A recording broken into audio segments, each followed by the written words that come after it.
welcome to In Search of Insight, Nootropics Depot's monthly podcast. I'm your host, Erica, or Nootropics Depot Guru on Reddit, and sitting next to me is our product specialist, Emil. Hey everyone, and you might know me as Pretty Chill on Reddit. So today, Emil and I are diving into an exciting conversation all about testosterone supplements. We're going to be talking about Tongkat Ali, we're going to be talking about Cistanche Tubulosa, and Fadogia Agrestis. And for those of you who are interested in testosterone supplementation, you have already heard these names floating around in the internet, on bodybuilding websites, tips for your workouts, and how to promote mood and endurance. And so we're going to get really deep into the science behind these testosterone supplements, why you should consider taking some of them, and why you should think twice before taking others of them. Hint, hint. It's Fadogia Agrestis. And on that note, we'll be talking about some controversial topics on this podcast. One of those being testosterone supplementation in women. And the other controversial topic, of course, being Joe Rogan, who's in the title of this podcast. And boy, that really stirred up some controversy even before we released it. Ruffled some feathers, shall we say. Yeah, seems like a lot of you guys don't really like Joe Rogan, which is completely understandable. He's a very controversial person.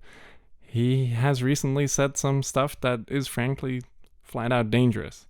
But he also has one of the biggest platforms where we can learn for free about supplements. And I think because of Joe Rogan's podcast, we are all a lot more aware of supplements and what they can do, and he's brought on some really important people like Andrew Huberman, Rhonda Patrick, and a whole host of other giants in our industry.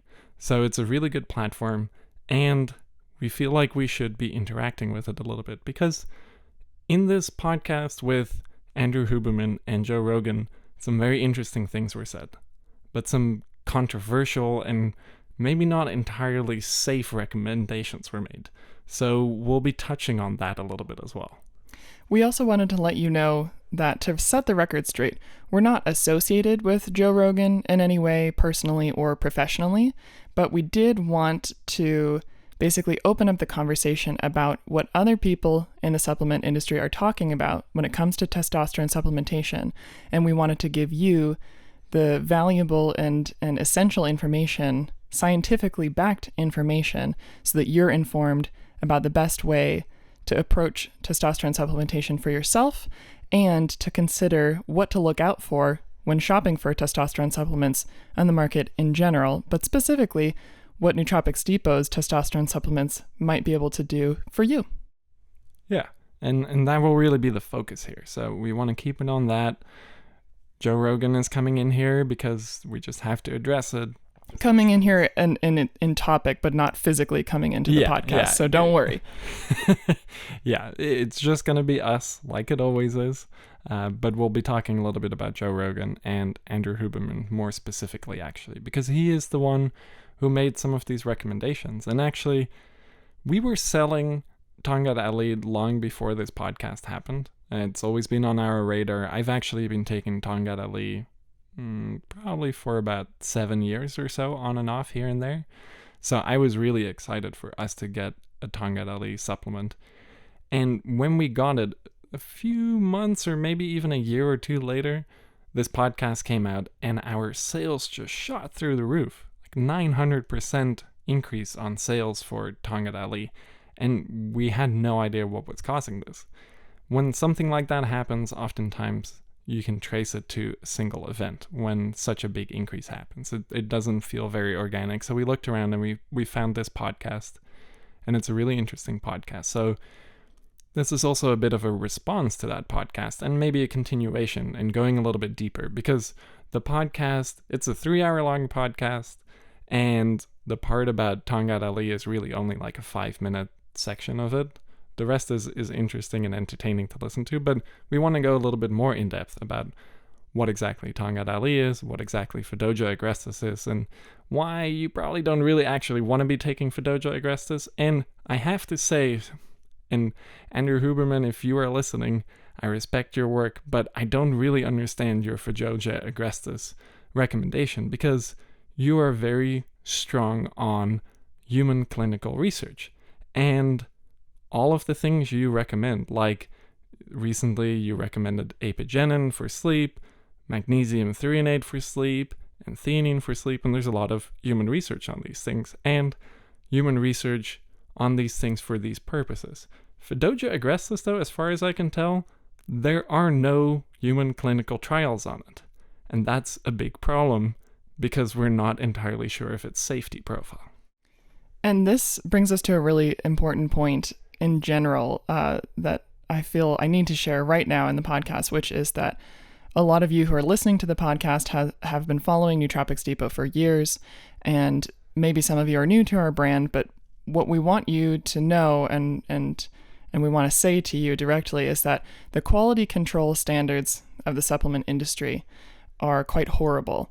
And we at Nootropics Depot believe that this needs to change. And so, though there aren't a ton of issues in the world that we can directly change and affect as individuals, we at Nootropics Depot feel very strongly about providing safe and effective supplements and making that change every single day. And this is a part of the reason why we're addressing Fadogia Agrestis specifically, because of this lack of research and also lack of safety.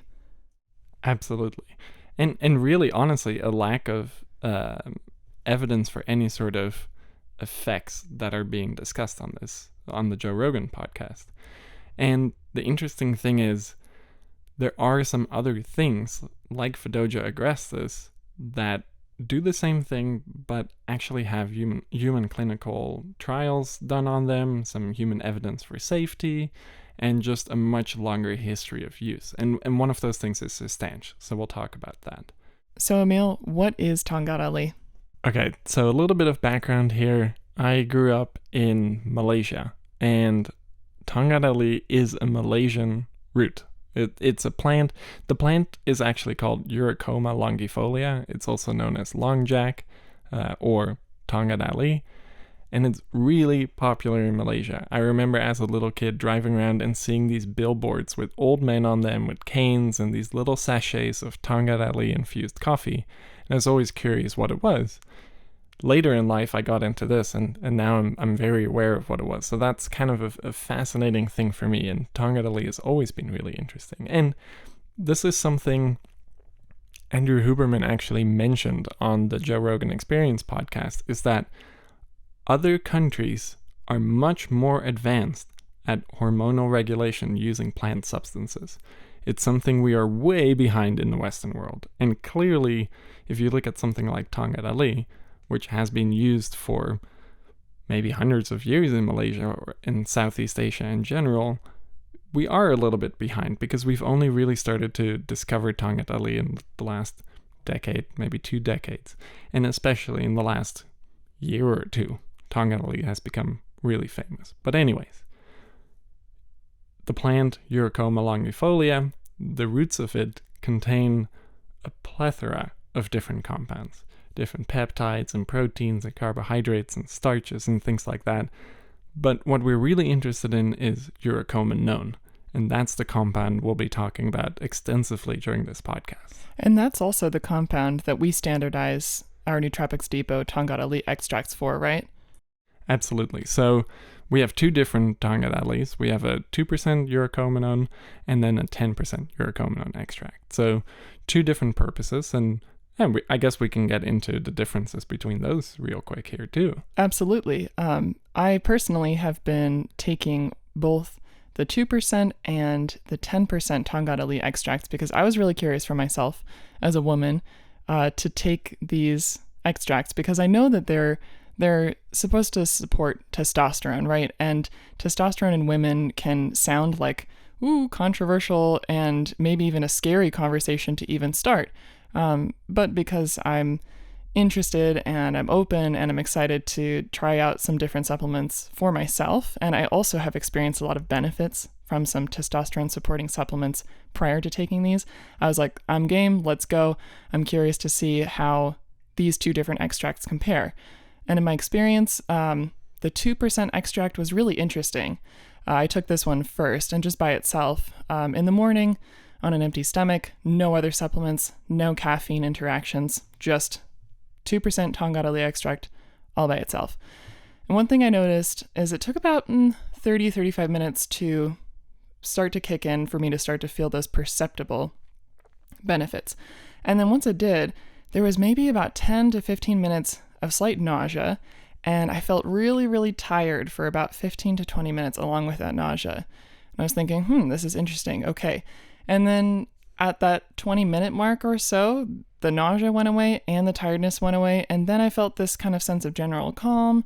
There was somewhat of a nootropic, cognition supporting element to it, but kind of hard to put my finger on. And then, I would say this is a similar experience for me with the 2%, and something I hear from a lot of you guys too, is that the 2% is a little bit more calming, it's a little bit more cognitively noticeable and perceptible, and it still has some of those testosterone effects and confidence effects and muscle building effects overall.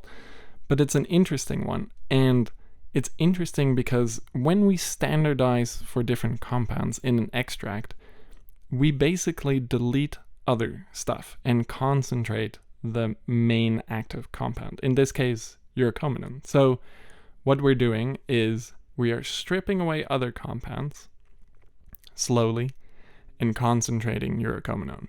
And you can imagine with the 2%, when we concentrate for the Eurycomanone there, we don't have to delete as much other stuff. So it's 2% Eurycomanone likely in a matrix of other supporting bioactive compounds that drastically changes the effects. And one way to describe this, which I've learned from Emil, is that the 2% has a more full spectrum effect. Correct, absolutely. And when you move up to the 10%, it becomes more selective. So with the 10%, you get more of those effects of Eurycomanone without some of the other stuff in Tongkat Ali. So, Erica, what did you experience on the 10%?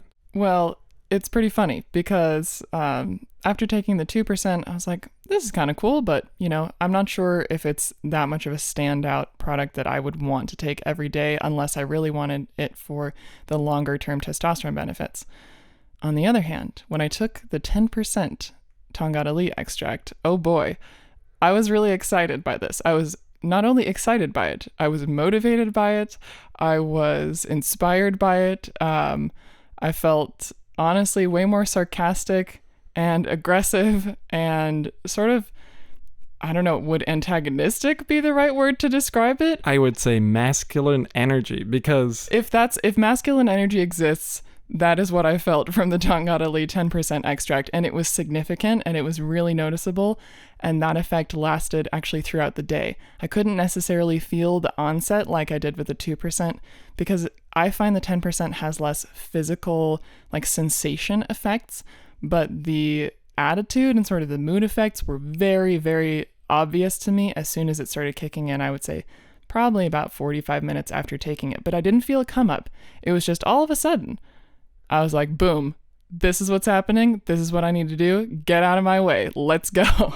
And this is honestly why I say a little bit of masculine energy, because I spend a lot of time with Erica working on these podcasts, and she hadn't told me that she took 10%, and I was thinking something is a little bit off with Erica. She's so much more in not my off, face. Not off, on. Oh yeah, on. But for me, at first, it was a little bit, I had to get used to it. You were so much more direct and confident and telling me what to do, and this is what you don't do, and we got to do this, and it was actually a nice experience once I warmed up to it because you were so much more confident. And I noticed the same thing for myself.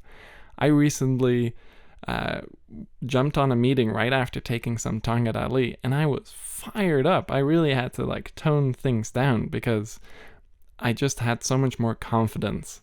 And I think this is something that everyone experiences with Tongkat Ali. And it's specifically the 10% extract that we have. Yes, and this is actually why I personally like the 2% more, because the 2% I get that similar aggressive kind of mindset and more confidence and more in-your-face attitude, but it's toned down and it's nice and relaxed. Like what you were saying, it mellows you out a little bit more, but you can still notice that confidence. Whereas with the 10%, you have much less of that calming effect, so the aggression and the confidence comes through a lot more. An interesting thing to note though, and this is where we immediately jumped into some controversial material, because you just heard a woman talk about taking a testosterone supplement and having a very great experience with it.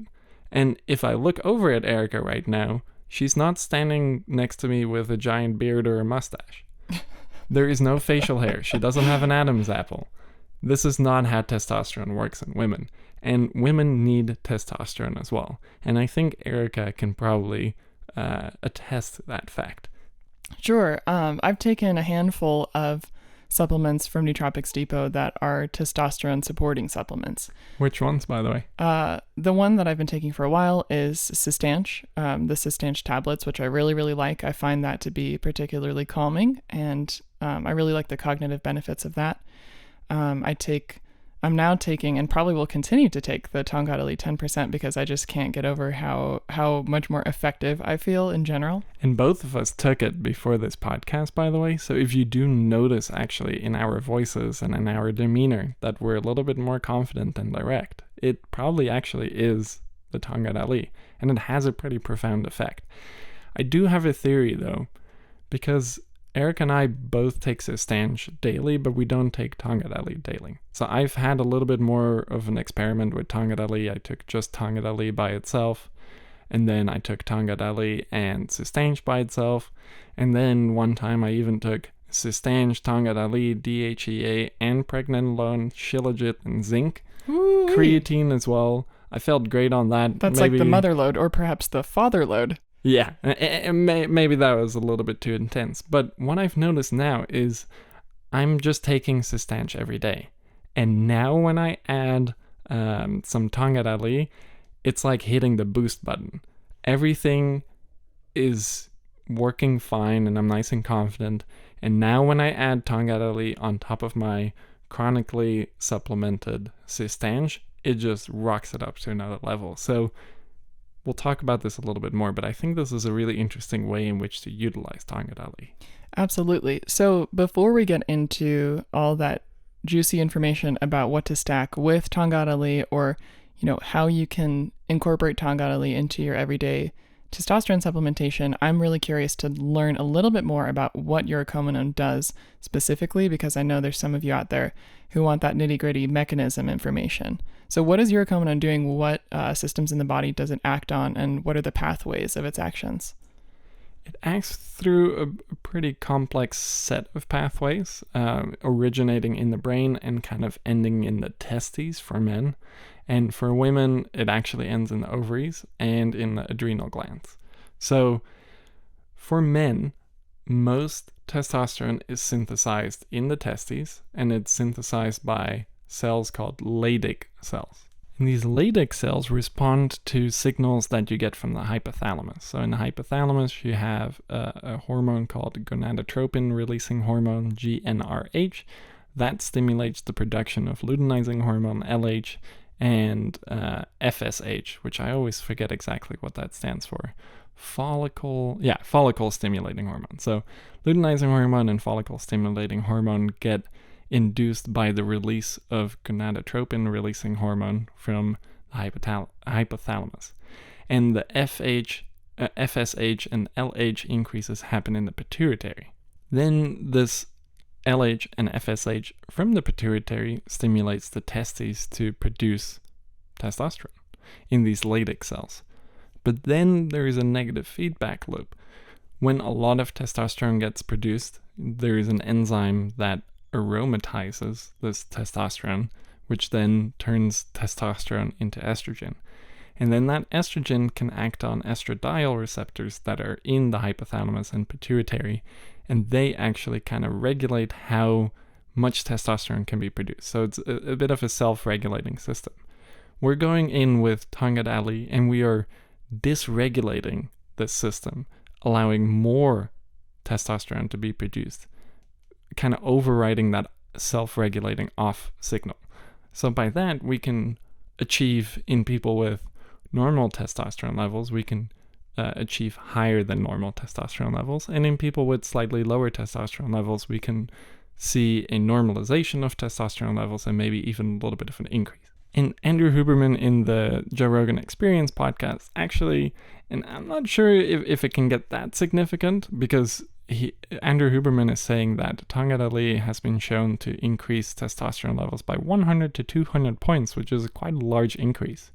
It's not a crazy increase that you might see with other illicit things, but it is quite a big increase. And actually, we have seen some blood tests of people on Reddit, and we have seen such large increases. I wouldn't expect such a large increase to happen for everyone, but the takeaway point here is that Tongkat Ali causes quite a significant increase in testosterone production.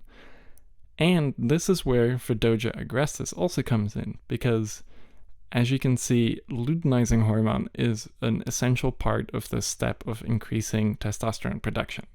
And Andrew Huberman is suggesting Fadogia Agrestis because it significantly upregulates luteinizing hormone levels, which luteinizing hormone levels also control the amount and density of latex cells, and it controls the activity of these latex cells. So luteinizing hormone is a really important part of the equation here. So in theory, the idea of suggesting Fadogia Agrestis makes sense because it's helping support luteinizing hormone levels, right? Correct. So Fadogia Agrestis, one of its main effects is that it enhances luteinizing hormone levels, and because the effects of Tongkat Ali depend quite a bit on this luteinizing hormone, upping the luteinizing hormone levels a little bit more with Fadogia Agrestis causes a synergistic effect between Tongkat Ali and Fadogia Agrestis, and the combined effect should, in theory, and this hasn't really been verified with human clinical trials or anything, but in theory, it should further enhance the testosterone increases that we see from Tongkat Ali.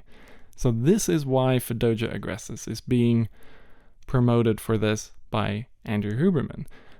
The interesting thing, though, is there are no human clinical trials on Fadogia, and the animal trials that exist are a little bit conflicting in their safety reports. So one thing on the Joe Rogan Experience that is talked about is that Fadogia Agrestis makes your testicles big. And like Joe Rogan said, who doesn't want big testicles? Well, for one, I don't necessarily want big testicles because it would make sitting a little bit harder.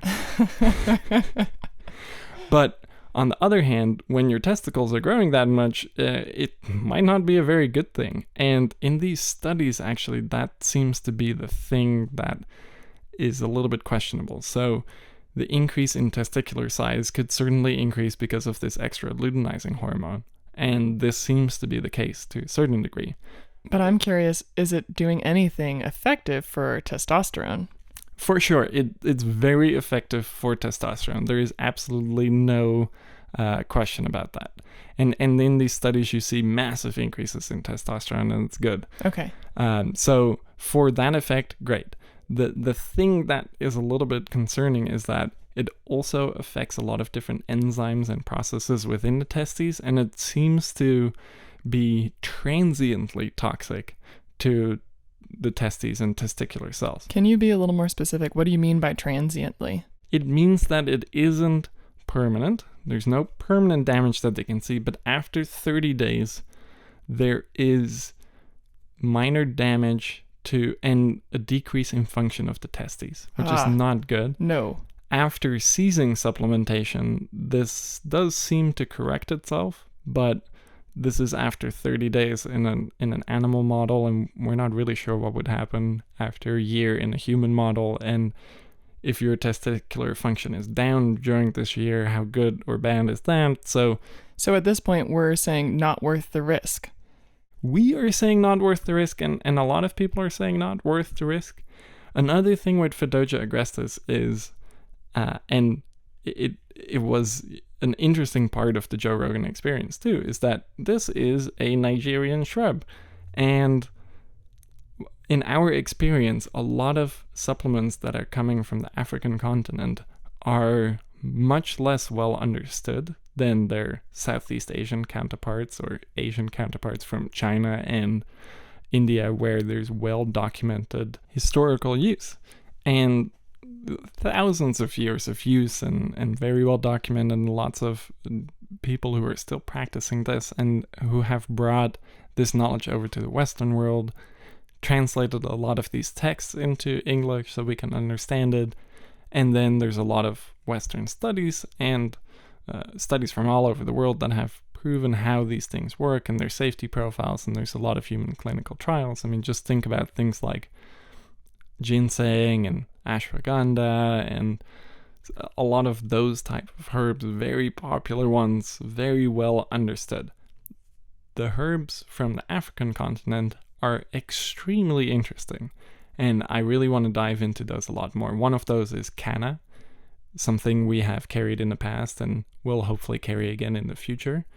A very interesting plant from South Africa, but Fadogia agrestis is also from the African continent. The main sources seem to be South Africa, and like canna, it's very hard to source high quality materials in good amounts outside of South Africa or maybe Nigeria. So the stuff we are getting here, we don't really know, is it Fadogia agrestis? There's been a really large uptick in interest for it, so it probably means some people are slinging some fake Fadogia. So when we consider the full picture, questionable safety and questionable availability and questionable knowledge about how to grow Fadogia, how to properly process Fadogia, and those sort of things on a more commercial scale, make it a very tricky product to look into, to source, to sell. And to standardize for, I can imagine. And to standardize for, yeah. There will be likely issues getting reference standards and things like that. So this is one of the reasons why we are looking into Fadogia, but we've kind of put it on the back burner because it just doesn't seem worth it, especially when there are other options. Of course, and Tongkat Ali being one of the standby options that people have been familiar with, and more so an option that synergizes with Tongkat Ali, because that's what Fadogia agrestis is for. Okay. So Tongkat Ali will always be there.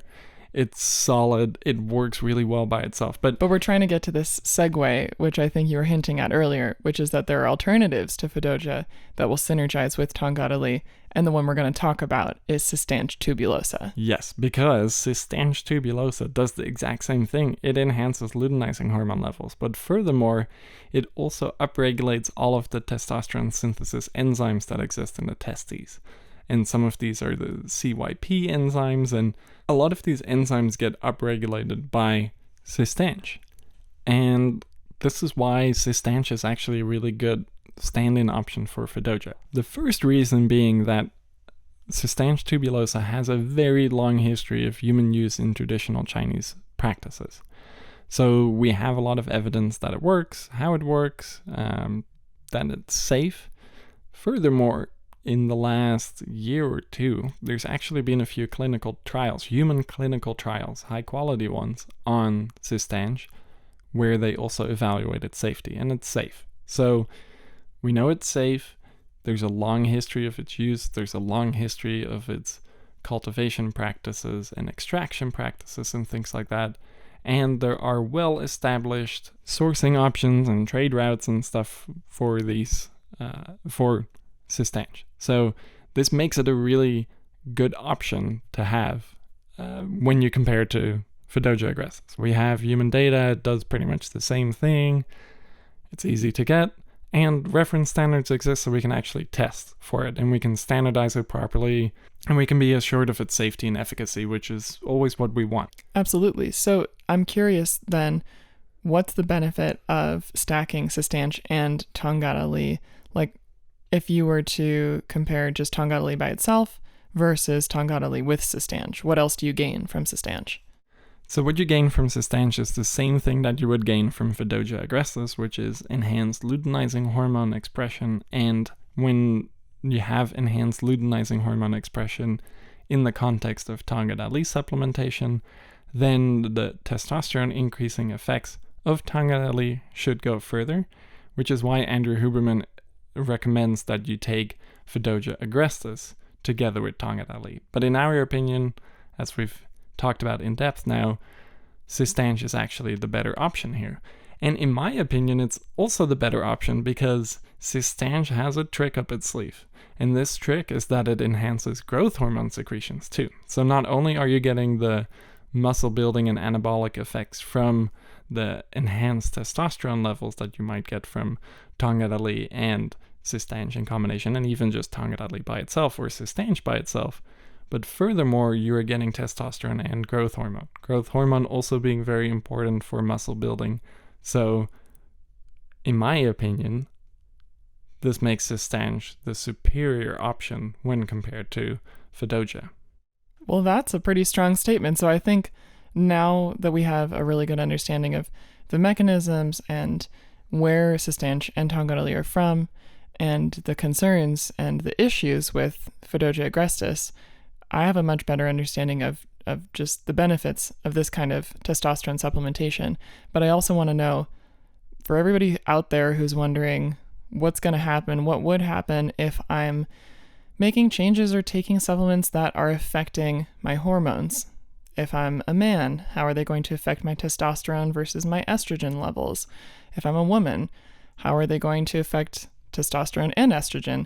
Are there any other hormones in the mix here that we should be thinking about when it comes to the effects of Tongkat Ali and Cistanche?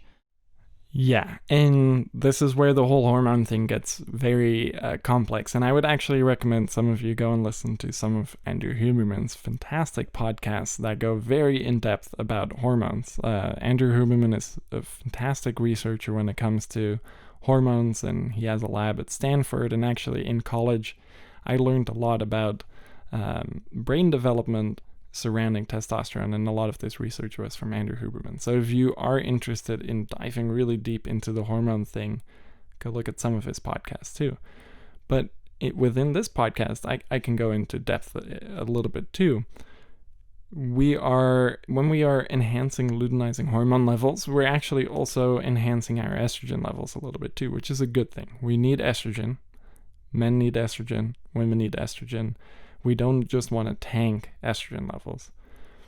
Tongkat Ali does have a slight anti-aromatization effect, so it will prevent some of the testosterone from turning into estrogen, which is part of how it also enhances testosterone production, in addition to actually blocking some of these estradiol receptors that turn off testosterone synthesis. So there is also a strong estrogenic part to this, which is good. We need it. This is part of the process.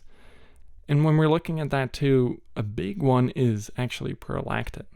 And we've heard a lot of concerns about, if I'm taking something that enhances testosterone levels, then that must mean I'm also getting more estrogen levels. And because of that, if I'm a man, I might start developing breast tissue. And this is actually not something that's super related to estrogen or testosterone. It's actually related to prolactin. That comes as a surprise to me because I think, I can only speak for myself, but as a person with less knowledge of the hormone systems, I always assumed that more estrogen or changing estrogen would have these, quote, estrogenic effects, which I might associate with growing breasts or gaining weight in different places. And estrogen definitely does that. But in men, it seems like prolactin is actually the bigger stimulator of breast tissue. And if you... So what is prolactin exactly? Well, if you consider the name, what? Oh, lactose, lactate. Yeah, so what do you think it's mostly doing in women? Oh, it's a lactation hormone. Yes. Gotcha, that makes sense. But it also plays a role in men, and part of it is the ability to ejaculate and to achieve orgasm is related to prolactin, and people with very high prolactin levels may have issues in this area. So dampening prolactin levels can be positive for libido. It can be positive for preventing some of this breast tissue growth in men. And this seems to be the one thing that's often overlooked, and especially overlooked in testosterone supplementation. So some people might actually have some issues related to prolactin, and Tongkat Ali might exacerbate this. So I wanted to find a good option for this. And one very common option in some different worlds is that you don't block, you activate dopamine D2 receptors. And this activation of dopamine D2 receptors blocks prolactin production. So we want something that activates dopamine D2. Okay, that makes sense. And this is reminding me of something we spoke about in a previous podcast. I can't remember which one it is, but we were talking about the hormonal changes that women experience throughout their menstrual cycle and the fact that right before the menstrual cycle actually begins, dopamine D2 receptors are activated, which causes mood changes and physical changes and basically prepares the body for menstruation. Correct. And yeah, I can't remember what podcast I was in either, but we were talking a little bit about some exotic dancers in that. Yes, definitely. So if you're curious about that, go search on YouTube. It's going to be tagged in our chapters that we have. So exotic dancers related to dopamine D2. Fun facts, but we'll let you do the searching. But let's keep talking about this dopamine D2 because it's really interesting, and it's interesting. A lot of you are interested in it from a nootropic standpoint because it will help with motivation and overall cognitive function and things like that. And it helps drop prolactin levels, which can be positive, especially when we are trying to enhance testosterone levels and we're trying to build muscle, and we're trying to build muscle while not growing like flabby, fluffy breast tissue. So one thing you can actually take, it looks like, is Apigenin, which we recently just released, which seems to be one pretty significant dopamine D2 agonist, which actually is a bit of a surprise to me. I noticed that there is like a smooth, stimulating, relaxing thing going on with Apigenin. This seems to kind of be why. It acts as a dopamine D2 agonist. And there's actually a study that is showing chamomile syrup that has some level of Apigenin in it is quite effective at lowering prolactin levels. And these researchers thought that this was likely from Apigenin because Apigenin is a dopamine D2 agonist. So this would be a really interesting compound to actually add to the overall stack. So if you're taking Tongkat Ali and you're taking Cistanche, then maybe also consider adding some Apigenin. And Apigenin would be added specifically to address the prolactin issues that you might experience when taking Tongkat Ali and Cistanche together, so that you get the best benefits for supporting your testosterone levels from Tongkat Ali and Cistanche, and you get less of the unwanted effects or the less than desirable effects by managing prolactin. Yeah, and in addition to that, testosterone, and we haven't really touched on this yet, testosterone is also an important one for libido. It's important for male and female libido, and especially later in age, it seems to be very important for female libido. Especially around menopause and perimenopause. Absolutely. So actually a new strategy for post-menopausal women who are having libido issues is actually to increase testosterone levels slightly. But prolactin is also important for overall libido and achieving orgasm and ejaculation in men. So lowering prolactin levels in addition to increasing testosterone levels could have a very broad spectrum libido enhancing effect. Wink, wink, if you get our drift. Yes, and actually prolactin is one of the things that prevents men from achieving multiple orgasms. So prolactin increases after an orgasm. So lowering prolactin might prevent some of that from happening too, for anyone who is really going for the endurance thing. Okay, so let me get this straight. Lowering prolactin may have benefits for male orgasms with the potential to increase the chance that you could have multiple orgasms. Is that correct? Yes. And wow. Actually, I have heard through some of my research that I've been doing that in porn stars, taking a very strong dopamine D2 agonist is a very popular thing to take before shoots for this exact reason. Okay, this makes sense. And now we really have to implore you to go back and find that podcast about exotic dancers, because we just touched on the exotic dancers and the benefits of this increase in dopamine D2 receptor activity right before their menstruation, because it was basically allowing them to, reach new heights with their performances. So this makes so much sense now that we're just diving headfirst into this hormonal conversation, why porn stars would be taking these kinds of hormone supplements, because it helps you perform. Absolutely. And for someone who has to be on set for however many hours, this is an important thing to be able to maintain that ability. Yeah, the endurance demands are quite extreme. Yes. So prolactin, and that's a very extreme case, and they are taking very strong things that lower prolactin, and that's a whole other topic. But when we're looking at it in a more preventative or more supportive thing with supplements, then for all of you out there who aren't porn stars. Yeah. and if you are, great, maybe this will work well. So take some Tongkat, Cistanche, and Apigenin, because you'll get increases in the good sex hormones like testosterone, and you'll get lower levels of prolactin, which might get in the way there. Prolactin, by the way, also seems to underlie some of the effects of PMS symptoms and some of the pain symptoms that women experience during menstruation, and some of the mood issues that women experience during menstruation. So in that context, it is also beneficial to lower overall prolactin levels. So Apigenin could work well there. That's exciting. And I think now that we're having this conversation, I'm going to put a little mental note for myself, just to explore and bioassay Apigenin specifically for its benefits surrounding PMS, because I think this is something that we definitely want to talk about in some future podcasts. And I know for women out there who are curious, this is such an important and I think underexplored topic just in general, especially with nootropics and supplements, but I'm excited about it. So I just had to add that in there. Yeah, it's actually a really good one. It's one I've been taking daily since we came out with it, and I took it a lot during beta testing too, of course, to make sure the dosage was correct. And we did go for quite a high dosage, which should actually make those prolactin effects much more pronounced as well.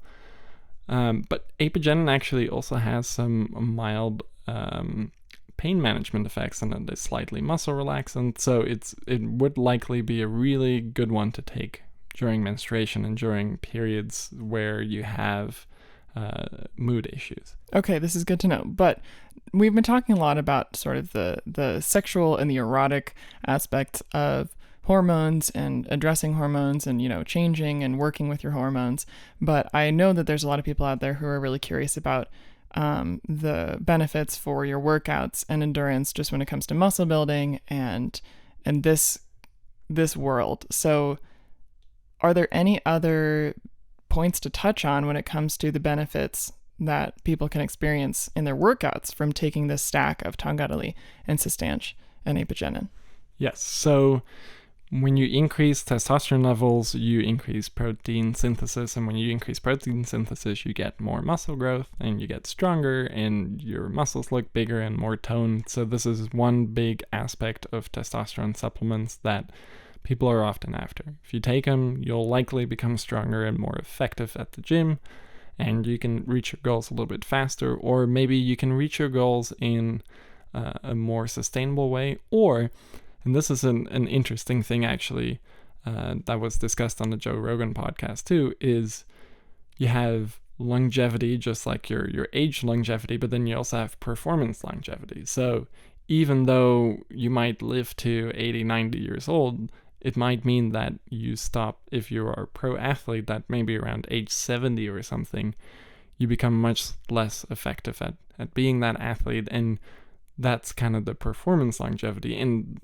the idea being, if you supplement with testosterone a little bit, you can extend your performance longevity. So that's an interesting thing too for some of our older listeners too, is maintaining that performance longevity could be a very interesting thing with testosterone enhancing supplements. But the main takeaway here being testosterone makes you stronger, but it also increases your drive. So it actually makes painful things feel more enjoyable and you want to do it. And it's why young men oftentimes also participate a lot in extreme sports. And I know I'm high risk behavior, we would say. Yeah, and I have lots of injuries from skating back in the day, because I really wanted to push myself super hard.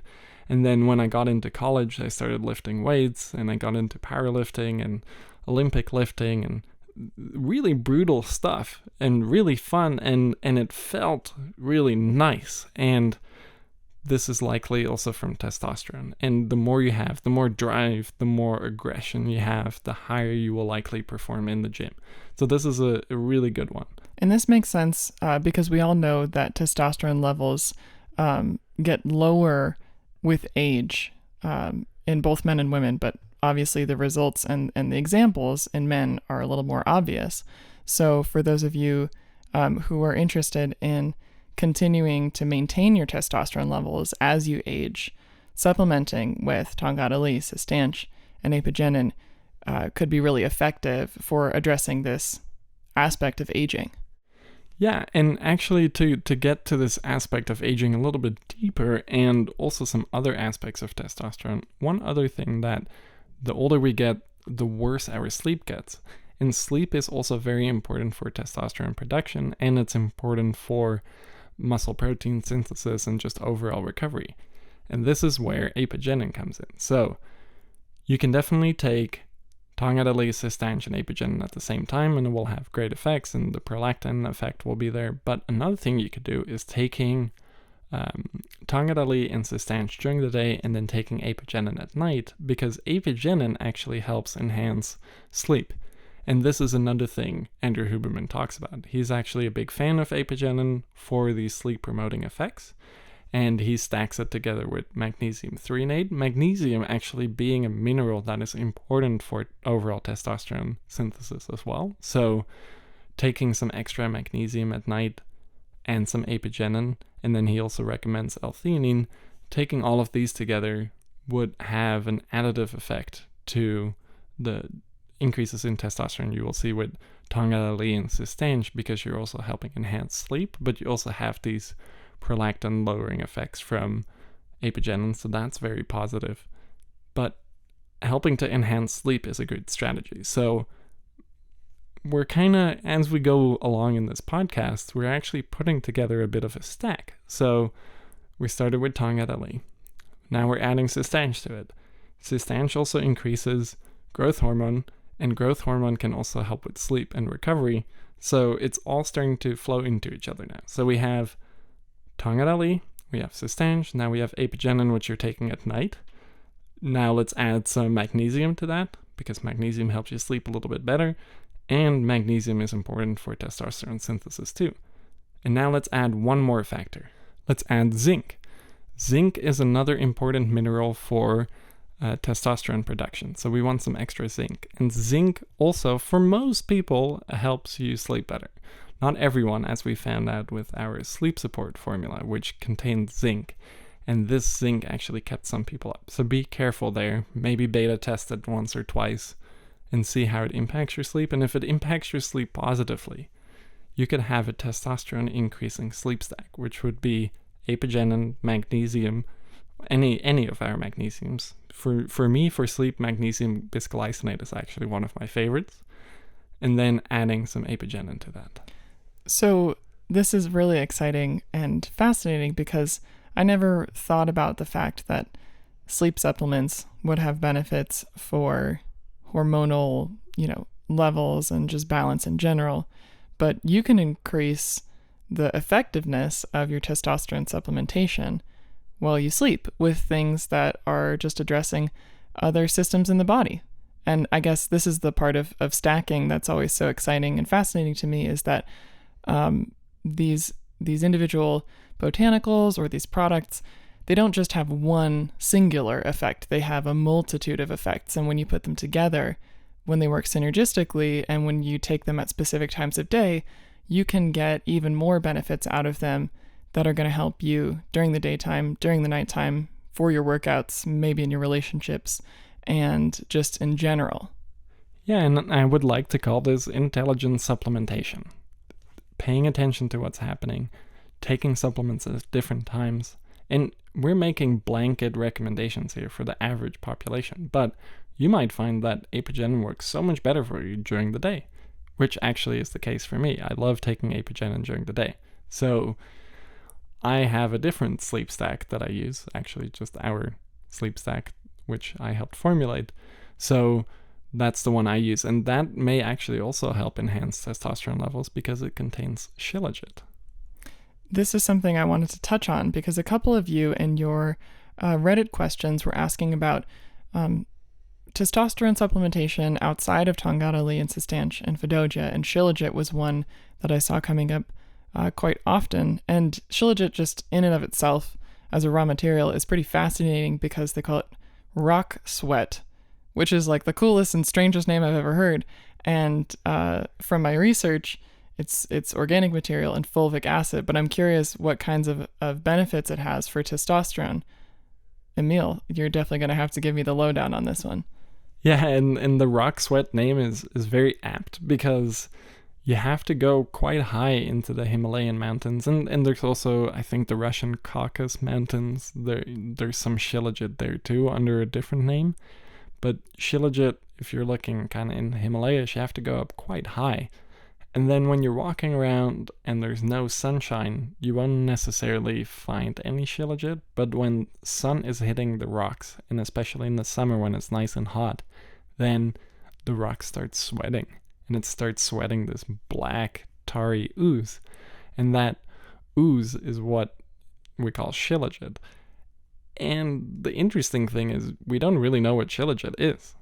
It's likely just fossilized plants that have been pressed under immense pressure under these rocks and heat over many, many years, thousands of years, maybe even millions of years, and it just oozes out. And yeah, it contains high levels of fulvic acid, of humic acid, and dibenzo alpha pyrones, and all of these kind of work together to do a lot of things, one of which is to increase cellular energy. It helps enhance CoQ10 levels.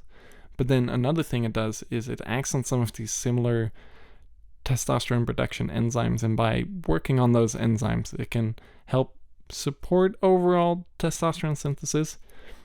It doesn't necessarily help increase testosterone like Tongkat Ali or Cistanche does, but it helps support testosterone synthesis. So it is another good one actually to add into the overall stack with Cistanche and Tongkat Ali. And if you were to add Shilajit along with this stack, what would be other benefits that you would experience from this, like beyond just the specific benefit of increasing these enzymes that help with testosterone production? What like perceptible mood or physical or cognitive benefits would you experience? Well, you may get some more of those classic testosterone-like effects because hopefully if you are taking Shilajit in this context, then it would further help enhance testosterone production. But another thing that I personally really like about Shilajit is that it has a nice recovery benefit when you're exercising because it has a good oxidation and inflammation balancing effects. And furthermore, it helps enhance ATP synthesis because it helps enhance CoQ10 levels. It helps the recycling of CoQ10. And CoQ10 is a very important compound for enhancing ATP synthesis. And the more ATP we have, the stronger our muscles can contract, the more cellular energy we have. So in the context of a performance-enhancing stack, this would be beneficial. And actually, if we're talking about ATP and also going back to some of these androgens, we should definitely talk about creatine. Because creatine is one of the most highly studied. It has a ton of high-quality human clinical data, and it, similar to Shilajit, enhances cellular energy by enhancing ATP levels. And this is a fantastic way of increasing strength. But another thing that creatine does, it enhances dihydrotestosterone levels. Ooh, what's dihydrotestosterone? It's a different version, I guess, of testosterone with two hydroxyl groups.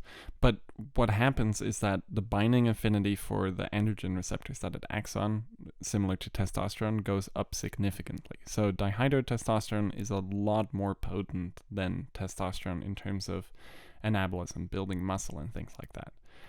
Creatine doesn't cause an enormous rise in DHT, but it causes a measurable rise in DHT, and this has been replicated in many different studies. So mostly the benefits you're getting from creatine are going to be the ATP synthesis effects, which is just going to give you more cellular energy to contract those muscles, and that's what helps enhance the strength and things like that. Okay. But the DHT component of it then further enhances that anabolism effect that you're getting with Tongkat Ali boosting testosterone levels, and then you get a little bit of dihydrotestosterone in there as well. And actually there's an enzyme called 5-alpha reductase which it converts testosterone into dihydrotestosterone. So this is an enzyme that comes up from time to time as well, because a lot of the mushrooms that we have actually inhibit this 5-AR enzyme. Which one in particular, or which ones in particular? Lion's mane, for example, does this. A lot of just culinary mushrooms do it, like brown mushrooms that you eat from the store. Those are actually Shiitakes? Shiitake, I'm not sure if it's a 5-alpha reductase inhibitor, but a lot of the different mushrooms are. And for some people, this is a bit of a cause for concern because they want some more of these DHT levels around, so they want more of this conversion to take place, so they don't want to inhibit 5-alpha reductase. So, but that's how we produce most of our dihydrotestosterone. It's through this enzyme. And on the flip side, dihydrotestosterone can act on androgen receptors by our hair follicles. And when they get stimulated, it actually stimulates some hair loss. So I was just going to say, we see this question come up sometimes on Reddit and in emails about whether certain testosterone boosting products will actually prevent DHT from being produced, or I'm getting that mixed up. Testosterone boosting supplements will increase DHT production, which could cause some hair loss. Am I getting that right? Yeah. If you have more testosterone around, then there's more conversion happening to dihydrotestosterone because we need testosterone in that step. So Okay. The more testosterone is available, technically the more DHT we can have around. But honestly, the increases we're seeing with Tongkat and Cistanche are likely not enough to cause massive increases in DHT, which could then lend to balding. Gotcha. How about with creatine? With creatine, it's the same thing. This really, if you look at the IFBB Pro, I think that's what it's called, the Pro League bodybuilding, the Mr. Universe guys, they're all huge and they're all bald, and there's a good reason for that, which we can't really get into here, but it's related to DHT. We're not seeing those kind of DHT increases with things like creatine, and if we're enhancing testosterone levels, we're not necessarily seeing that. So that's not something I would necessarily be worried about, but having that extra little bit of DHT production in there from creatine together with something like Tongkat Ali could really help just dial in that last little bit of extra performance. And there's a lot of human data that shows that it's really effective. Plus, it's an interesting nootropic, and we can get into creatine at some point because Maybe on a future podcast. yeah, it's always overlooked, and it's one of the most highly researched compounds around. So it would be really cool to dive into that a little bit more because I just recently started taking creatine again. I'd kind of forgotten about it for a while, and then I realized, hey, I should be taking creatine again once we started working on this podcast, and I really do like the effects of it. What do you find are the most standout effects of creatine? For me, I seem to have a bit of an issue maybe maintaining ATP levels consistently, so things that help enhance ATP production are really beneficial to me, which is part of the reason why I take CoQ10 every day.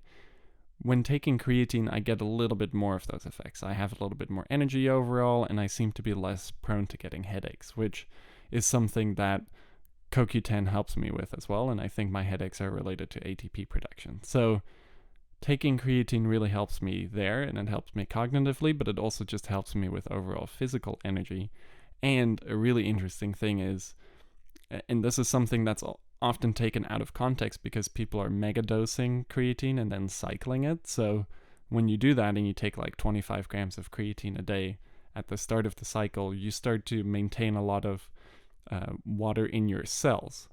But this is a really positive thing, actually, that creatine does. And in normal doses, it allows your cells to stay better hydrated, which for us living in the desert, and especially with the summer approaching, creatine is a really nice one that I take during the summers because it helps my cells retain more water. So I drink a little bit more water, and then my cells can retain some more of that water too, which might help with electrolyte balance and things like that too. I never even considered the benefit of creatine just in terms of maintaining hydration, because when I was first introduced to creatine, it was around the time that I was in college, and some guys I knew were super, super into creatine. That was like the first supplement they were taking because they were really into weightlifting and going to the gym every day. And I remember them complaining about how they were putting on so much water weight with this creatine, and it was such a big issue, even though it was really helping them with their workouts. And I never really understood why that was, but I remember that was like a big topic of conversation was the water weight related to creatine. But at this point now, thinking about it in terms of the summer coming up in this super hot desert where we live, that's not a bad idea to start supplementing creatine for hydration purposes. Absolutely. And honestly, with a lot of these young guys, they want like steroid-like effects, and they think, I'm young, I've got a lot of testosterone, I'm a protein synthesis machine, I'm just going to take some large doses of creatine and get really significant effects really quickly, which is why creatine is often cycled, which I think is kind of inappropriate given what it actually does in the body. So people will take maybe 25 grams a day, maybe even twice a day for the first week, and then they will drop down to a maintenance dose of 5 grams a day. But if you just take 5 grams a day, you don't get this crazy initial bloating stage where a lot of water is being retained in your cells. And if you just regularly take 5 grams, you will just help promote overall cellular hydration, which, if you live in a hot and dry climate, is a really good thing during the summers. Good to know. So it sounds like we have a pretty well-rounded idea of what to stack with Tongkat Ali. Tongkat Ali being our centerpiece, so to speak, and then Cistanche being a really, really great option to stack with Tongkat Ali. Shilajit also sounds like a great addition to this sort of daily testosterone supplementation, as well as creatine. So that sounds like a really nice, well-rounded way of approaching testosterone supplementation to benefit mood and motivation and energy, and, hopefully give you a little bit more of an edge and a little bit more drive when it comes to your time in the gym, perhaps, your time in your special time in your relationships. And generally speaking, I've found such great results from taking Tongkat Ali the past couple of days. So I'm curious what it would be like to just stick with a simplified testosterone supplementation stack just for myself. Yeah, and I've noticed very similar effects too over the last couple of years experimenting with some of these testosterone enhancing stacks. They're really beneficial. I feel like I recover a lot quicker. I have a lot more physical capabilities. I just feel stronger overall, which is really nice. Probably a result of building strength, but also building confidence too. Absolutely, yeah. So they all go together hand in hand. I think this is a perfect segue to one of our fun segments that we use to break up the In Search of Insight podcast, which is new product releases. So every month in Search of Insight, we go over new products that Nootropics Depot has released since the last podcast episode. And this month we have a handful of super exciting products. The first one we're going to start with is a product that I really love, the taste and the feel and the effects of. It's a new solution that we have out. It is our Holy Basil Supercritical CO2 solution. Emil, tell us a little bit about the inspiration for this solution and who should consider adding this to their daily stack. Well, I actually think you were the inspiration for this one, at least for me. A few years ago, you had given me a cup of Tulsi tea, and I really liked the taste of it, and you were really excited about the taste of it, which is why you let me try some of it. And then we both noticed some interesting effects too. So then a few years went by and we were looking for some holy basil products, but all of it seemed somewhat uninteresting. And then we crossed paths with this supercritical CO2 holy basil extract. And for those unfamiliar with what supercritical CO2 extraction is, basically CO2 can exist in a few different forms or phases. A gaseous phase, which we're quite familiar with, and we're quite familiar with that gaseous phase dissolved inside of beverages, sparkling water, sodas, and things like that. That's gaseous CO2 in there. CO2 can also exist as a solid, dry ice, if you've ever played around with that. And then under very specific conditions of pressure and temperature, it can exist as a sort of liquid. And that's what we're working with here. So we take this liquid, and it has really good properties for extracting certain botanicals. So we take this liquid CO2, and we force it through holy basil leaves. And then what comes out is this really strong terpene-rich extract. So two of the things that we standardize for in the holy basil extract are eugenol, which is a terpene, and caryophyllene, which is a terpene, and is actually also found in one of our other products, Refel, which is a beta-caryophyllene product. And if I'm remembering correctly, eugenol is also the property within cloves that causes a numbing feeling in your mouth. Correct. And you'll notice a bit of a numbing feeling if you do it sublingually with the solution, which is actually one of the ways I like taking it. So basically, the solution, we take this really potent supercritical CO2 extract and we dilute it a little bit with olive oil. It mellows out the taste a little bit too in the solution and makes it a little bit easier to dose out because of its potency. But this is a really interesting one if you're looking for calming effects that also have pain management effects. So similar to Refel, one of the main effects is for pain. And it's achieving this through its caryophyllene content. So caryophyllene actually is a CB2, cannabinoid receptor agonist, and that's where it produces some of its pain management effects through. And the caryophyllene in the holy basil extract does a very similar thing. But caryophyllene also has a nice mood-enhancing effect. It is good for controlling inflammation and things like that. So that's a really nice component to have in there. But when you link it up with eugenol, it further enhances the pain management effects of caryophyllene. But in addition to this, eugenol also has a really interesting effect on balancing the HPA axis, which is part of the mechanism that controls stress levels, and the effects that we experience from stress. So eugenol has a very nice stress management effect. And together with the pain management and mood elevating effects of caryophyllene, it makes a really nice combination. And one of the nice things about it is if you do use it sublingually, it kicks in really quickly. And I recently, actually 2 days ago, I recommended it to a colleague who was having some issues with nervousness, and she was a little bit on edge. She was trying out the holy basil and it was really helping calm her down. But then she also told me that she was having some back pain, and the back pain started to ebb away, which was a surprise for her.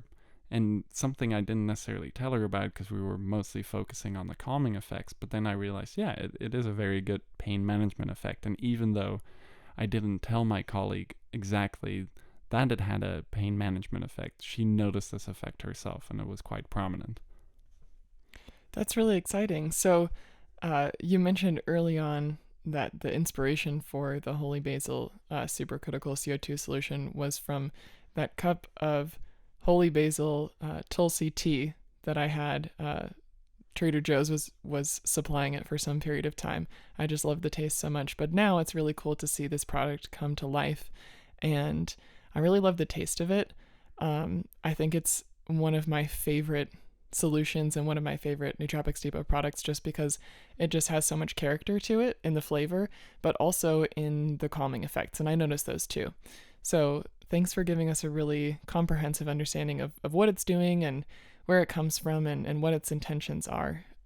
Moving on to our next new product release. Since the last podcast episode, we have released L-pyroglutamic acid powder. And this is an exciting one for a lot of reasons, but Emil, give us just a couple of reasons why this product was added to our offerings and what it's doing in the body.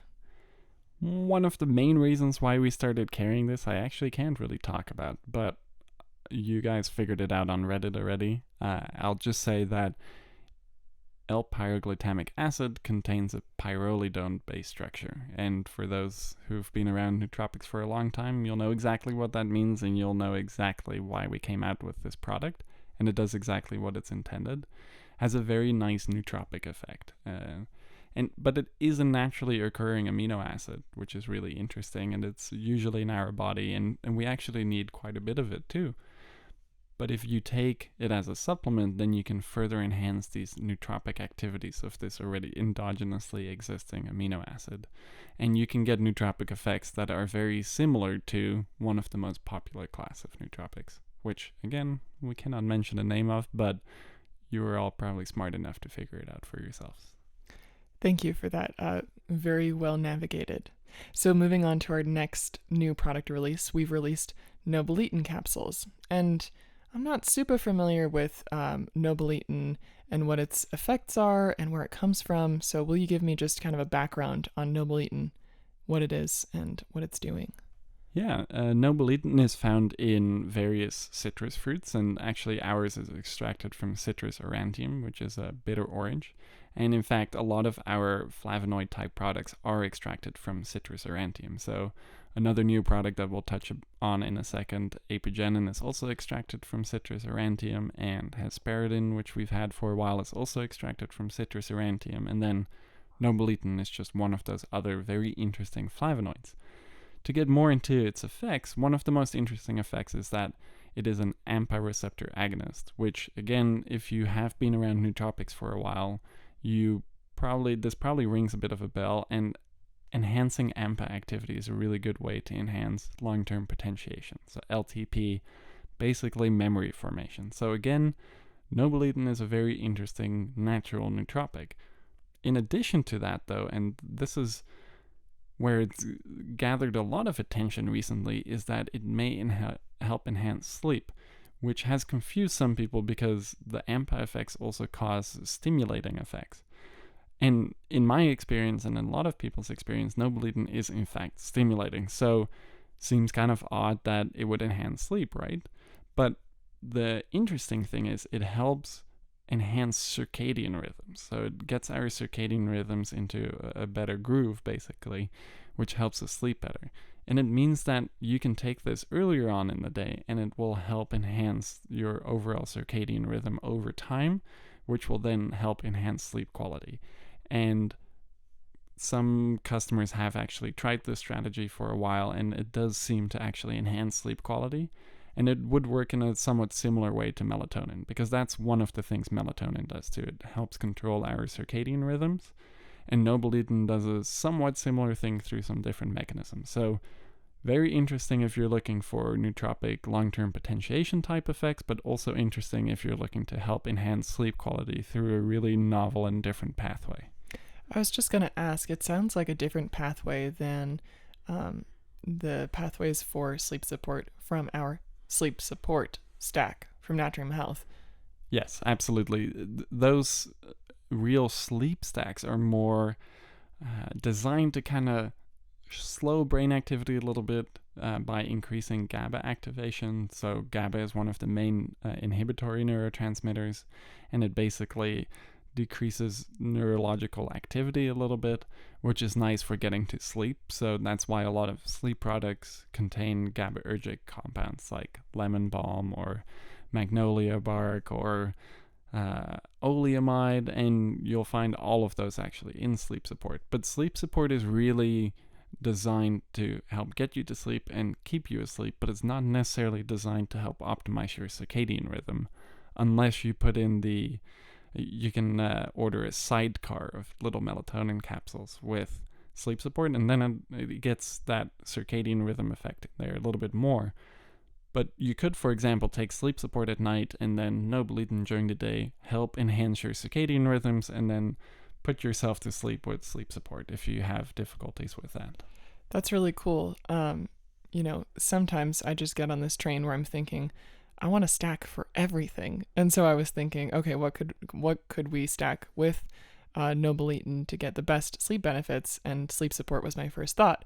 So I like the idea that if you really want to take a very targeted and specific approach to improving sleep quality and working with supporting your circadian rhythms, Nobiletin might be a nice thing to add to take during the day that will help you throughout the day and throughout the sleeping night. And another interesting thing about it is one of my design goals for sleep support was that not only would it help you get to sleep and stay asleep and enhance sleep quality, it would also have certain nootropics in there like bacopa and uridine, which while you sleep are enhancing neuroplasticity and enhancing memory function. So sleep support is really like an overall nootropic stack, helping you sleep better, but then also enhancing neuroplasticity. And Nobiletin, through its activity as an AMPA agonist, also has quite significant nootropic activity. So actually, taking Nobiletin during the day and then sleep support at night, even if that was the only thing in your stack,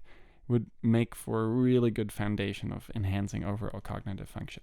That's amazing. I love that. I'm actually really excited to try that. I might have to wait and space out my different tests with, the sort of full spectrum testosterone stack and then the extra optimized sleep stack. But let's move on to our next new product. We released a powder version of NMN, or nicotinamide mononucleotide. Emil, tell us a little bit about this powder, and maybe you can also answer some questions related to the concerns that people bring to us about the bioavailability of NMN in powder form, because previously we've carried this in tablet form, and there's a really specific reason why we came out with the powder. But this big question of how bioavailable is NMN comes up all the time, and I think it's important to address as we talk about this new product. Yeah, and let's talk about these tablets first then. So they're not just tablets, they are enteric-coated tablets, which means that the coating will not dissolve in your stomach acid, and then once it has passed your stomach acid and it's in your intestinal fluid and floating around in your intestines, then the coating starts to dissolve, and then you get NMN release in the intestines. We did this for a variety of reasons when we first came out with NMN. The first being, it was kind of unclear whether or not NMN would be stable at room temperature as a powder.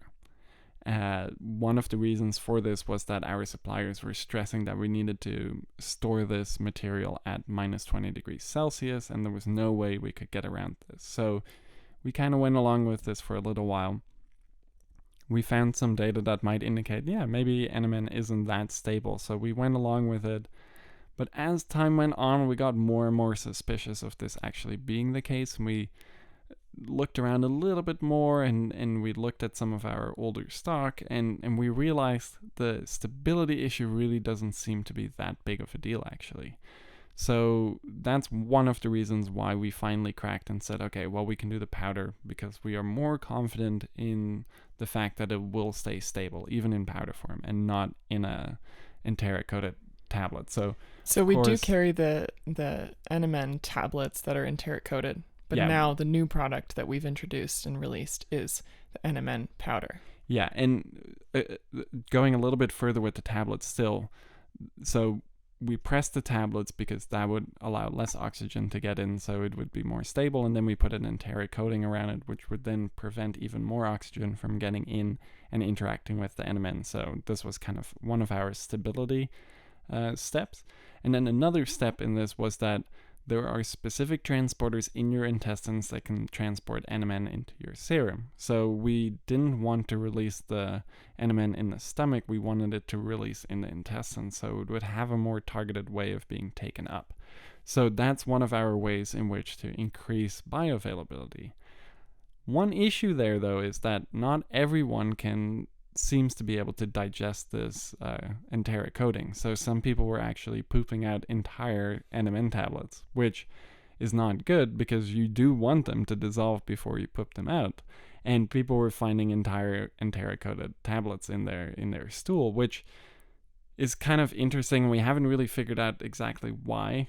We have a method actually of testing whether a capsule is or a tablet is truly enteric coating. So we have a machine that simulates stomach fluid, and it simulates the temperature and the movements in the stomach. And we do that for about 4 hours. And then we take those tablets out, look at their integrity, and see, are they still fully intact? And if they are, then that means it's past our first test, and it means there's an actual real enteric coating there. And then we take the tablet and we put it in simulated intestinal fluid. And again, similar movements and temperature and pH levels and enzymes and things like that. And then we put the tablets in there and see if once it hits the simulated intestinal fluid that it will immediately dissolve. And our enteric coated tablets always adhere to this. This is part of our testing. So we know that they work, but some individuals don't seem to have this normal activity of their stomach acid and gastric or intestinal fluid to strip off the enteric coating and have it dissolve. So, and there were quite a few people with this issue. So that's one of the reasons why we considered the capsules as well, because then these individuals could take a different form that would actually dissolve and give them some NMN, even though it's not entirely optimized. So let's move on now to the powder. Why should people take the powder, even with this this concern of bioavailability? So, and this is something we've talked about a few times on Reddit now. We get the question often about how bioavailable is something, which you can put a nice number on that and say, oh, it's 20% bioavailable or whatever. But at the end of the day, we can account for this bioavailability issue in a few different ways, one of which is an enteric coating, as we've just discussed. Another way is just to dose it higher if the raw material cost allows for it. So some raw materials are just so expensive you can't really dose them high enough, and then you have to figure out different ways to make them more bioavailable.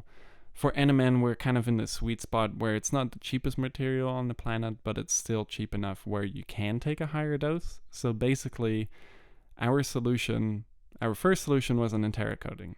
Our second solution is just a higher dose. So we have NMN powder. Of NMN powder and of the capsules, because the same NMN powder is in the capsules. There's absolutely no difference between the capsules and the powder except for the dosage form. So when we're talking about the powder and the capsules, we can just talk about them in the same breath, kind of. Sure. So the dosage on the NMN enteric coated tablets is 125 milligrams, and the dosage on the capsules and the powder is 250 milligrams. And putting something in a capsule or in a tablet costs us money, which means that we have to charge more money for these products. A powder, we don't have to do that. So powders are always going to be cheaper. So makes sense. For people who have scales and who want to experiment with higher doses of NMN, the powder is perfect because it is the cheapest way you can get NMN from us, properly lab tested and everything. It's super high quality. But then you can choose your own dose. And if you want to say take 500 milligrams with the enteric coated tablets, this would have been too expensive and really wouldn't have been necessary because you are getting so much better absorption with this enteric coating. Or we don't have specific data for it, but theoretically it should give you much better absorption because it's releasing around specific NMN transporters, which when it releases in the stomach, you don't necessarily get the specificity, and stomach acid might degrade some of the NMN before it can get into the intestines. But again, it's so much cheaper that taking a higher dose just works a lot better. And this is where the powder is for. For people who don't want to necessarily take an enteric coated tablet, or can take an enteric coated tablet, or just want to try out something different or higher doses, the NMN powder is perfect, in addition to the capsules. Cool. Thanks for that. I think it's really helpful for everybody to hear just the details and the process and the reason why we came out with this powder, especially because this has been a big question for us on Reddit and in emails. So hopefully that answered some of your questions and also got you thinking about potentially trying out NMN powder instead of tablets if perhaps you pass them quickly. So now we're going to move on to two of my favorite new releases of the last month. The first one being ginger extract capsules. I really love ginger extract capsules. I find that they really help with my morning jitters, just that I get naturally, even without taking caffeine.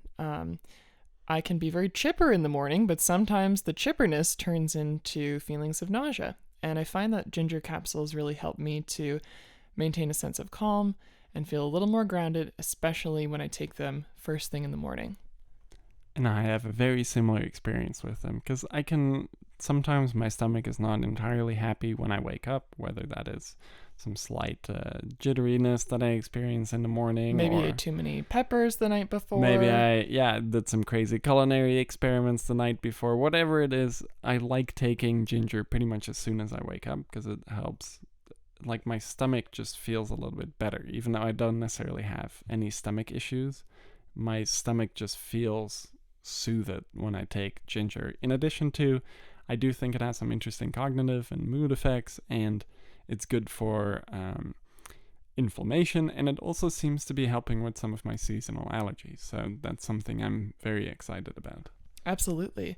And then last but very not least is Apigenin capsules and powder, which there's a lot of hype about right now on the internet.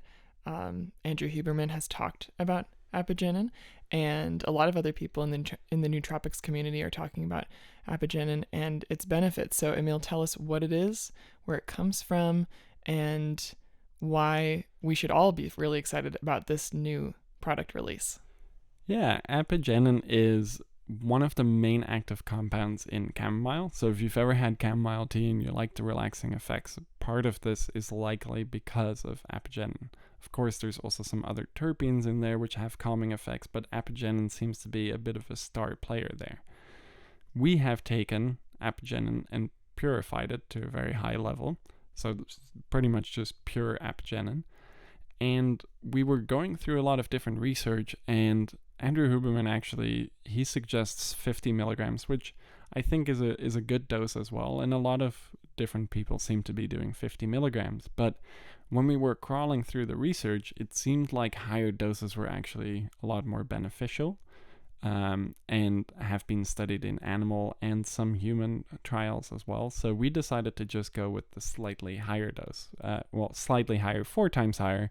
We went with 200 milligrams for our capsules. And when you take this 200 milligrams, you get fairly significant calming effects, coupled with some mild muscle relaxation, which is really nice. But as we talked about a little bit earlier in the podcast, Apigenin is also a good dopamine D2 agonist. So it actually gives you a little bit of focus and a little bit more executive function. You're a little bit more focused and motivated, in addition to having this strong relaxing effect. So in a sense, it's somewhat similar to caffeine L-theanine capsules, where you have this stimulating component and then this calming component that are working really well hand in hand. Except this is doing that same or similar effect, but just from one bioactive compound. Yes, absolutely. And I've been testing it out on myself, and I really like it. I've been taking it every week for the last 2 weeks, or every day for the last 2 weeks. I think, Erica, you've been taking it pretty regularly too. I have, and I've been including it in my daily stack. So to be honest, I am feeling a lot more calm, but I do take a lot of different supplements on a daily basis.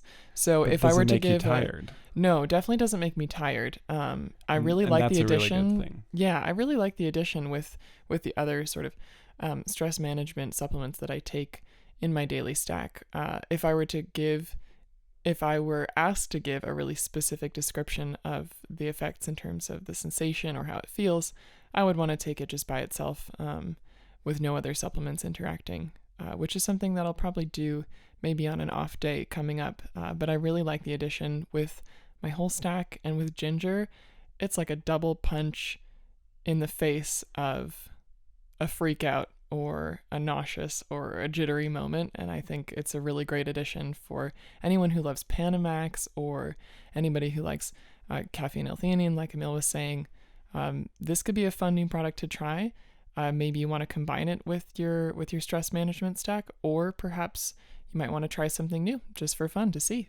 And interestingly enough, and one of the reasons why Andrew Huberman recommends Apigenin is because of its sleep benefits. And even though it is we're calling it stimulating. It's not necessarily stimulating, it's more focus enhancing.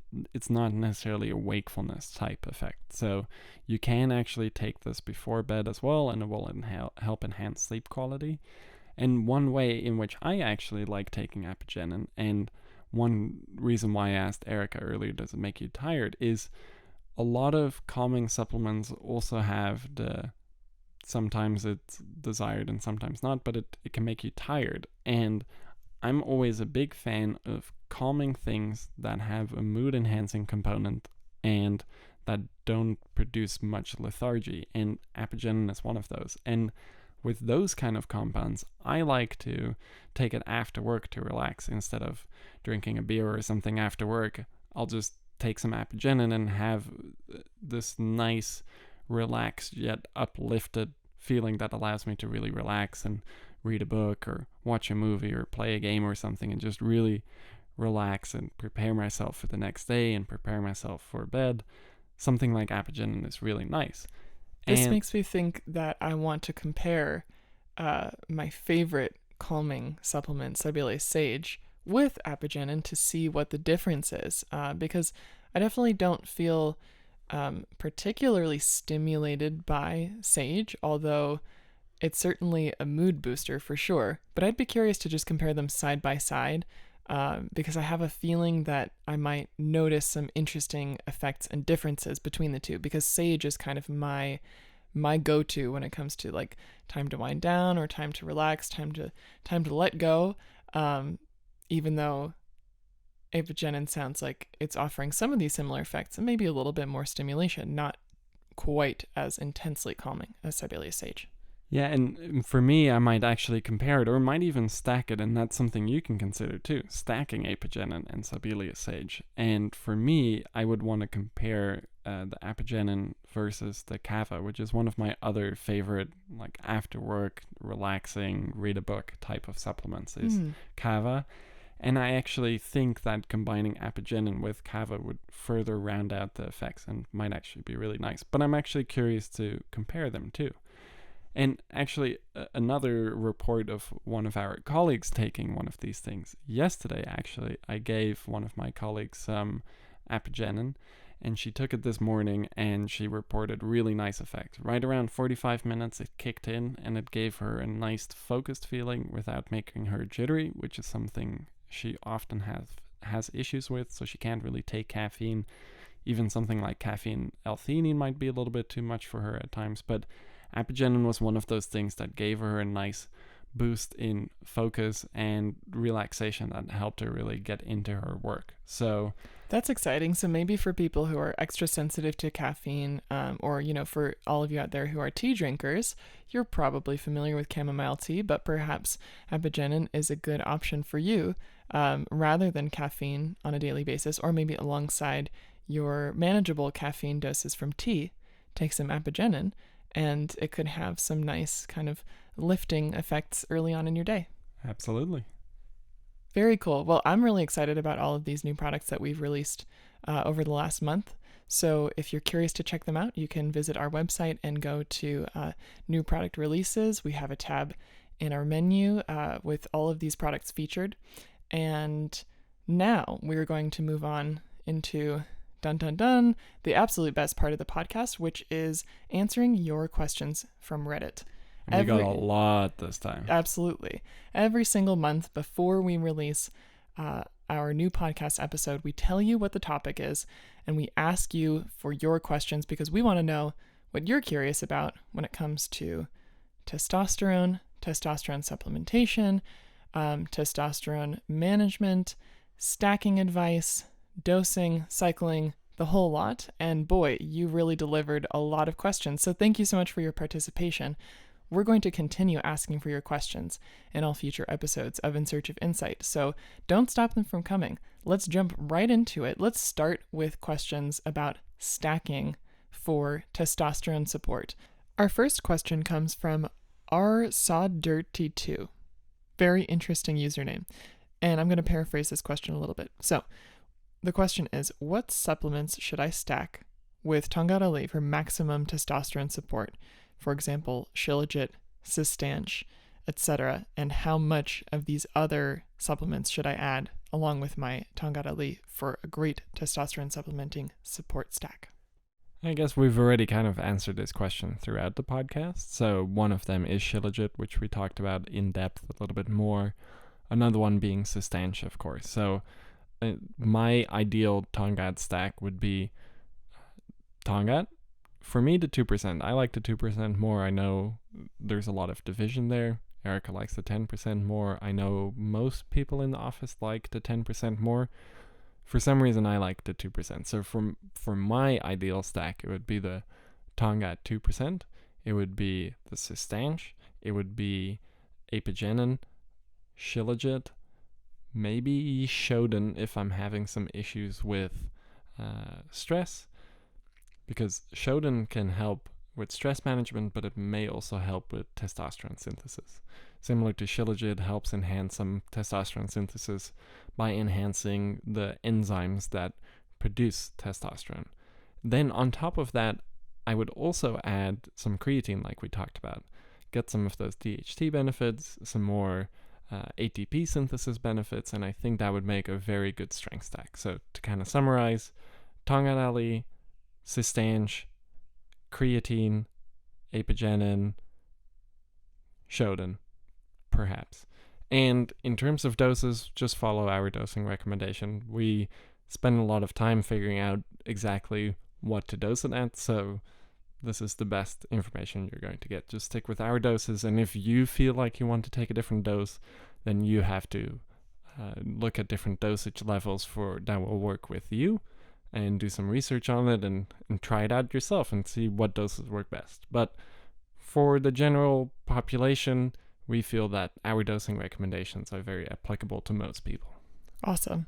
And then our next question comes from GHJKPIUYN. I really don't know how to pronounce that, so I'm just going to spell it for you.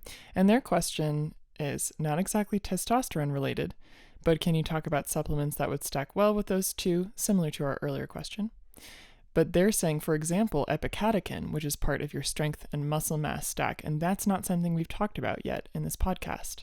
Yeah, and epicatechin is a myostatin inhibitor. Myostatin being something that may limit muscle growth. So if you inhibit myostatin, you potentially get more muscle growth. And some really famous examples of this happening genetically are with certain animals that have their myostatin knocked down. I think I know what you're about to say. Yeah, the Belgian blue cows. Yes, the super buff cows that have the most amazing looking muscles. Yeah, bodybuilder super jacked cows. And then I think I've maybe seen a dog that had a myostatin deficiency that was really just ripped to shreds. And then I think there's a type of horse as well that has low myostatin activity, and they're also super shredded. So ideally, we would see some of these effects in humans too, and a lot of people do seem to have success with epicatechin. So epicatechin would stack well as an anabolic aid, so something that would help speed up muscle protein synthesis and help you get bigger and stronger without necessarily interacting with testosterone. And because of this, it will probably be synergistic with testosterone enhancement strategies. So that's actually a really cool one. Great idea in a question form. Yeah, exactly. And something like creatine is not exactly elevating testosterone. It's elevating DHT to a certain degree, fairly small degree, I think. But then the ATP effects, the phosphocreatine to ATP effects, would really help with overall strength and endurance and things like that. So that would be another good one to take alongside Tongkat. I think Apigenin is a great one, like we've talked about, because of its prolactin lowering effects, and it may help a little bit with recovery and things like that. Speaking of recovery, and we'll have to go back to our first podcast ever, Tongkat Ali would also stack really well with tart cherry. And actually, Tongkat Ali helps excrete some uric acid as well, which is one of the main reasons why tart cherry has such good benefits overall on muscle recovery, is because it lowers uric acid levels. So Tongkat Ali is doing a similar thing, and they might stack well because of that for enhanced recovery. Super cool. And then another question we have about stacking with Tongkat Ali. This comes from Zen Zen. And the question is, any reason not to combine Tongkat Ali and Cistanche? If so, what kind of cycle would be best? And also curious about claims regarding fat loss with Tongkat Ali. I honestly don't really see a reason not to combine the two. I think they go really well together. One thing to consider is maybe how you approach it. So the way I do it is I take Cistanche every day, and then when I add Tongkat Ali on top of that daily stack, I notice a very profound impact from the Tongkat Ali.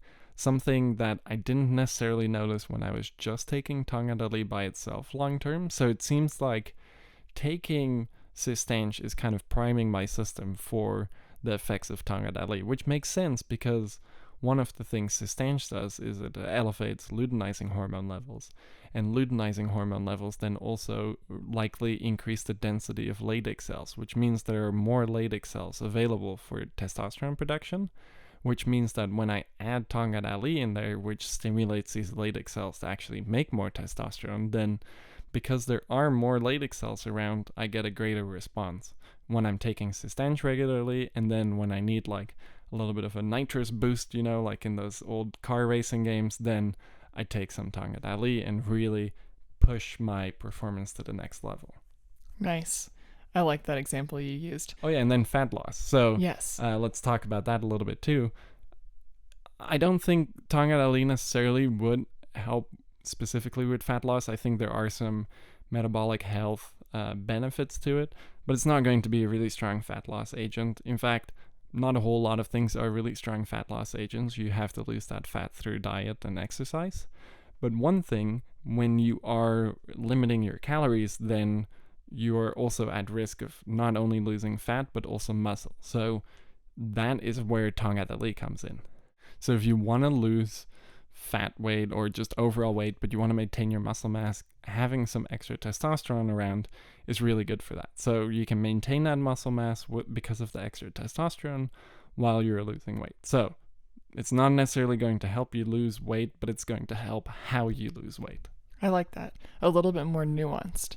Yeah. And now another question about another product that we haven't mentioned to stack with Tongkat Ali. This question comes from Chris106, and the question is cordyceps on that list, the list of what to stack with Tongkat Ali? Especially if the 1-to-1 or the 10-to-1 extract would be best suited in combination with Tongkat Ali and or Cistanche. Yeah, cordyceps would be another really good one. It seems to have some maybe minor testosterone elevating effects. It definitely does seem to have libido enhancing effects, which would go well with the libido enhancing effects of Tongkat Ali. So for that purpose, it would be a good stack. But cordyceps, of course, helps enhance physical endurance and physical strength too. So for that aspect, if we're again going a little bit loose from the testosterone thing and seeing other things that would stack well with Tongkat, something like cordyceps would be perfect because it's going to help enhance your stamina and your endurance, whether that's, you know, in the gym or even in the bedroom. It might help too. So that I think would be a really good one. And then in terms of 1-to-1 versus the 10-to-1, I personally really prefer the 10-to-1 cordyceps because it has a lot more of a endurance enhancing, almost stimulating, mood enhancing feeling. And it's very distinct, whereas the 1-to-1 is nice, but it isn't as distinct. And it's better as kind of a daily thing to help elevate your overall energy levels and get all of the immune promoting effects from the mushrooms, which cordyceps does as well. But if you really want to go more for those physical energy, endurance kind of benefits, go with the 10-to-1. Ideally, get both of them in smaller sizes so you can compare and contrast. Maybe you can even stack them together. But if you were to just go with one, get the 10-to-1 to stack with the Tongkat Ali, because I think it will be a very interesting effect. And I think actually, if you were to take the 10% Tongkat Ali with the cordyceps, 10-to-1, you would get a very almost like aggressive energy, which would be really good for in the gym. Nice. So almost like a stack that could mimic perhaps a pre-workout feeling, even though it's not taking that same exact approach. Definitely. Super cool. Okay. And now one more question in the realm of stacking. Arctic Platypus asks, it would be great to see research-based an anecdotally based discussion of cycling protocols for both Tongkat Ali and Cistanche, and maybe Shilajit as well. Like if 5 days on and 2 days off is good for Tongkat, and how many testosterone boosting supplements are safe to take simultaneously. Also would be cool to see a discussion on the importance of specific vitamins and minerals in the production of testosterone, such as vitamin D, magnesium, zinc, and maybe boron. Really great question. Yeah, and the cycling thing is difficult. So the cycling thing comes from more of these risk-taking bodybuilders that are taking substances that, if you don't cycle off of them, might literally kill you. So to me, it seems like they are kind of riding the line of what's possible, and to make sure that they have a somewhat longer lifespan, these people will cycle on and off of these really strong compounds that help enhance muscle growth and things like that. But basically, there isn't a serious need to cycle off of these things. But this same concept has kind of bled into the supplement and bodybuilding industry for people not going that route and going more with supplements and natural supplements. And like we talked about earlier with creatine, this is also a popular thing to do with creatine. Take these massive doses and then drop your levels and then stop it after a while because you think taking these huge doses of creatine might not be safe, but it's getting the maximum amount of benefits in the shortest amount of time. So let's just blast it and then cycle off to save ourselves. So what you're getting at is, I think, at a point in conversation that we talked about at length in our January podcast, which was about bioassaying and mindfulness. We had a long conversation about cycling, but I'm going to let you take it away and discuss why it's valuable to take a normal, more manageable dose of testosterone supplements on a daily basis long term, rather than taking these mega doses expecting crazy, super intense results right away. And give us a little bit of a backstory on that in terms of testosterone supplementation, because I know that the hormone conversation and concerns about changing hormones and hormones being affected can get kind of sensitive. So it makes sense that you're asking this question. Take it away. Yeah, and we want to do things subtly, and that's the name of the game here, and that's what we do with supplements. We are trying to promote health in a long-term vision. We are looking far into the future. We don't want results in a week. We want results 10 years from now that are still the same as the time we started taking it. And this is something with creatine. If you were to take 5 grams of creatine every day, you could take it for the rest of your life and you would have these creatine benefits always, not in these haphazard, maybe dangerous cycles. So my advice would be start low and slow. Keep it nice and steady, and with something like Tongkat Ali, it is quite potent, but at the same time, it's helping enhance testosterone production in a fairly natural way. So with that in mind, you could take Tongkat Ali long term and have these benefits. Maybe at certain points, you will get higher prolactin levels, which we talked about at length in the podcast, and you could take something like Apigenin to help knock those prolactin levels down, or you could then cycle off of the product for a little while, wait for your prolactin levels to drop again, and then start it back up when you feel like starting it back up. So my advice would be take it as long-term as possible, but if you notice bad effects starting to pop up, maybe cycle off, or maybe take something like Apigenin to help balance some of those effects out, but pay attention to what is happening in your body and do what seems most natural. If you're getting a lot of bad effects, you should probably stop it. And if you weren't getting bad effects for the first month or two, maybe it is because you've been taking it long term now and you just need a little bit of a break from it. So keep that in mind, be mindful of what you're doing, and go there with that mindset into determining if you need to cycle on or off or not. For me personally, I don't really cycle things. I just take it all the time. Every once in a while, I'll skip a Sunday, or maybe even a Saturday if I really don't have a whole lot going on and I kind of just want to reassess my baseline state in a controlled, relaxed environment, then I'll do that. But other than that, I focus on the long-term effects. Thank you for that response. I think that's really helpful for people who are listening that are concerned about, the potential for what kinds of long-term effects testosterone supplementation can have. But I think that's a really great answer, and it really drives home the point that we make in every single podcast, which is at the end of the day, we want to provide the highest quality supplements to help you live your life better and to optimize your health and to support your health. So that's what we did with the Tongkat Ali 2% and 10%. And take it slow, take it easy, and pay attention to what happens, the benefits, and trust yourself, listen to your body, and keep doing research, because that's a really important part of this whole process. So now we're going to move on. Well, actually, we missed a part of this question. I'm realizing that. So the second part of the question was, also would be cool to see a discussion on the importance of specific vitamins and minerals in the production of testosterone, such as vitamin D, magnesium, zinc, maybe boron. And yes, you need zinc for proper testosterone production, so that is a cofactor. You need a lot of people, especially athletes, are deficient in zinc, so taking zinc is always a good idea, especially in the context of Tongkat Ali supplementation and overall trying to enhance your testosterone production. Magnesium is involved there too, so it's no surprise that this ZMA stack was really popular for a long time, which was zinc, magnesium, aspartate. So people would take that before sleep. It would help them sleep a little bit better, with the idea that it would be enhancing testosterone production while they sleep. Honestly, I don't have a whole lot of trust in ZMA doing this, especially now that we have things like Tongkat Ali readily available at high quality. Those are much better options. But with that in mind, there was a reason for this, and zinc and magnesium and vitamin D are definitely important for our overall testosterone production.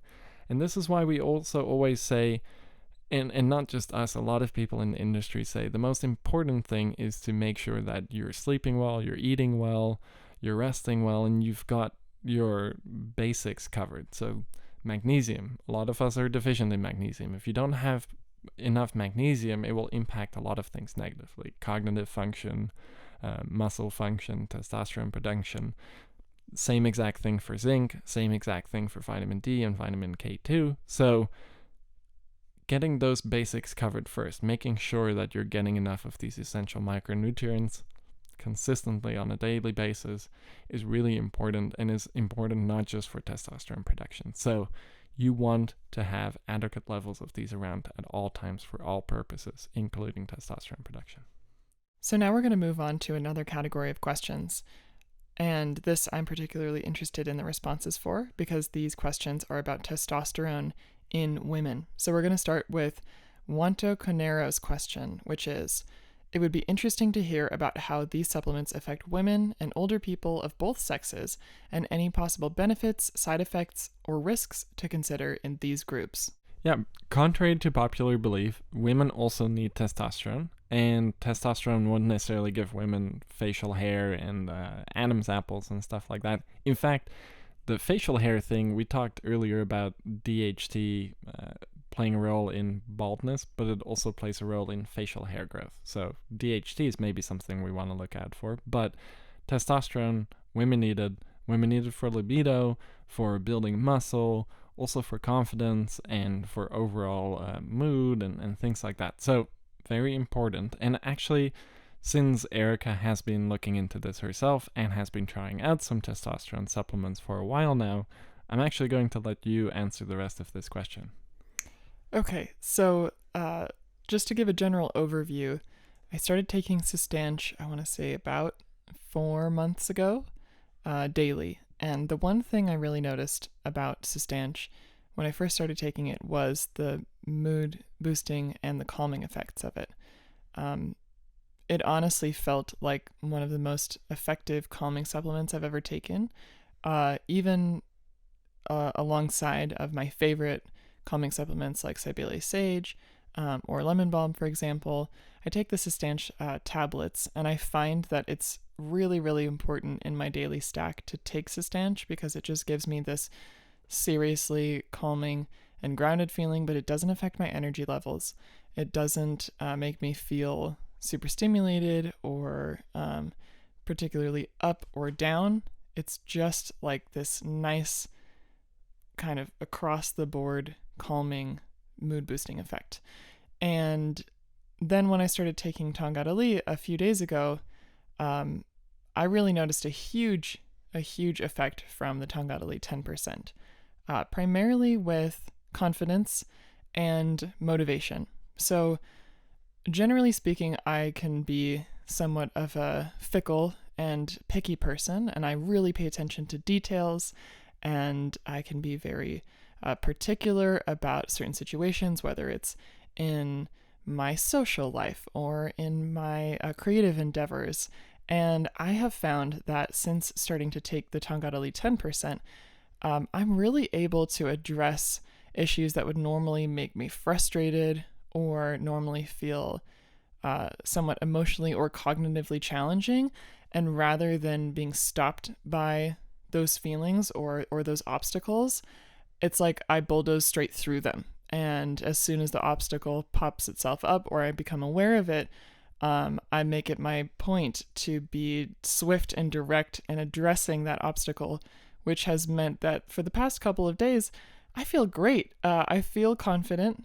I feel like, though Tongkat Ali 10%, it's not necessarily having this effect where I feel like I can speak better or more eloquently.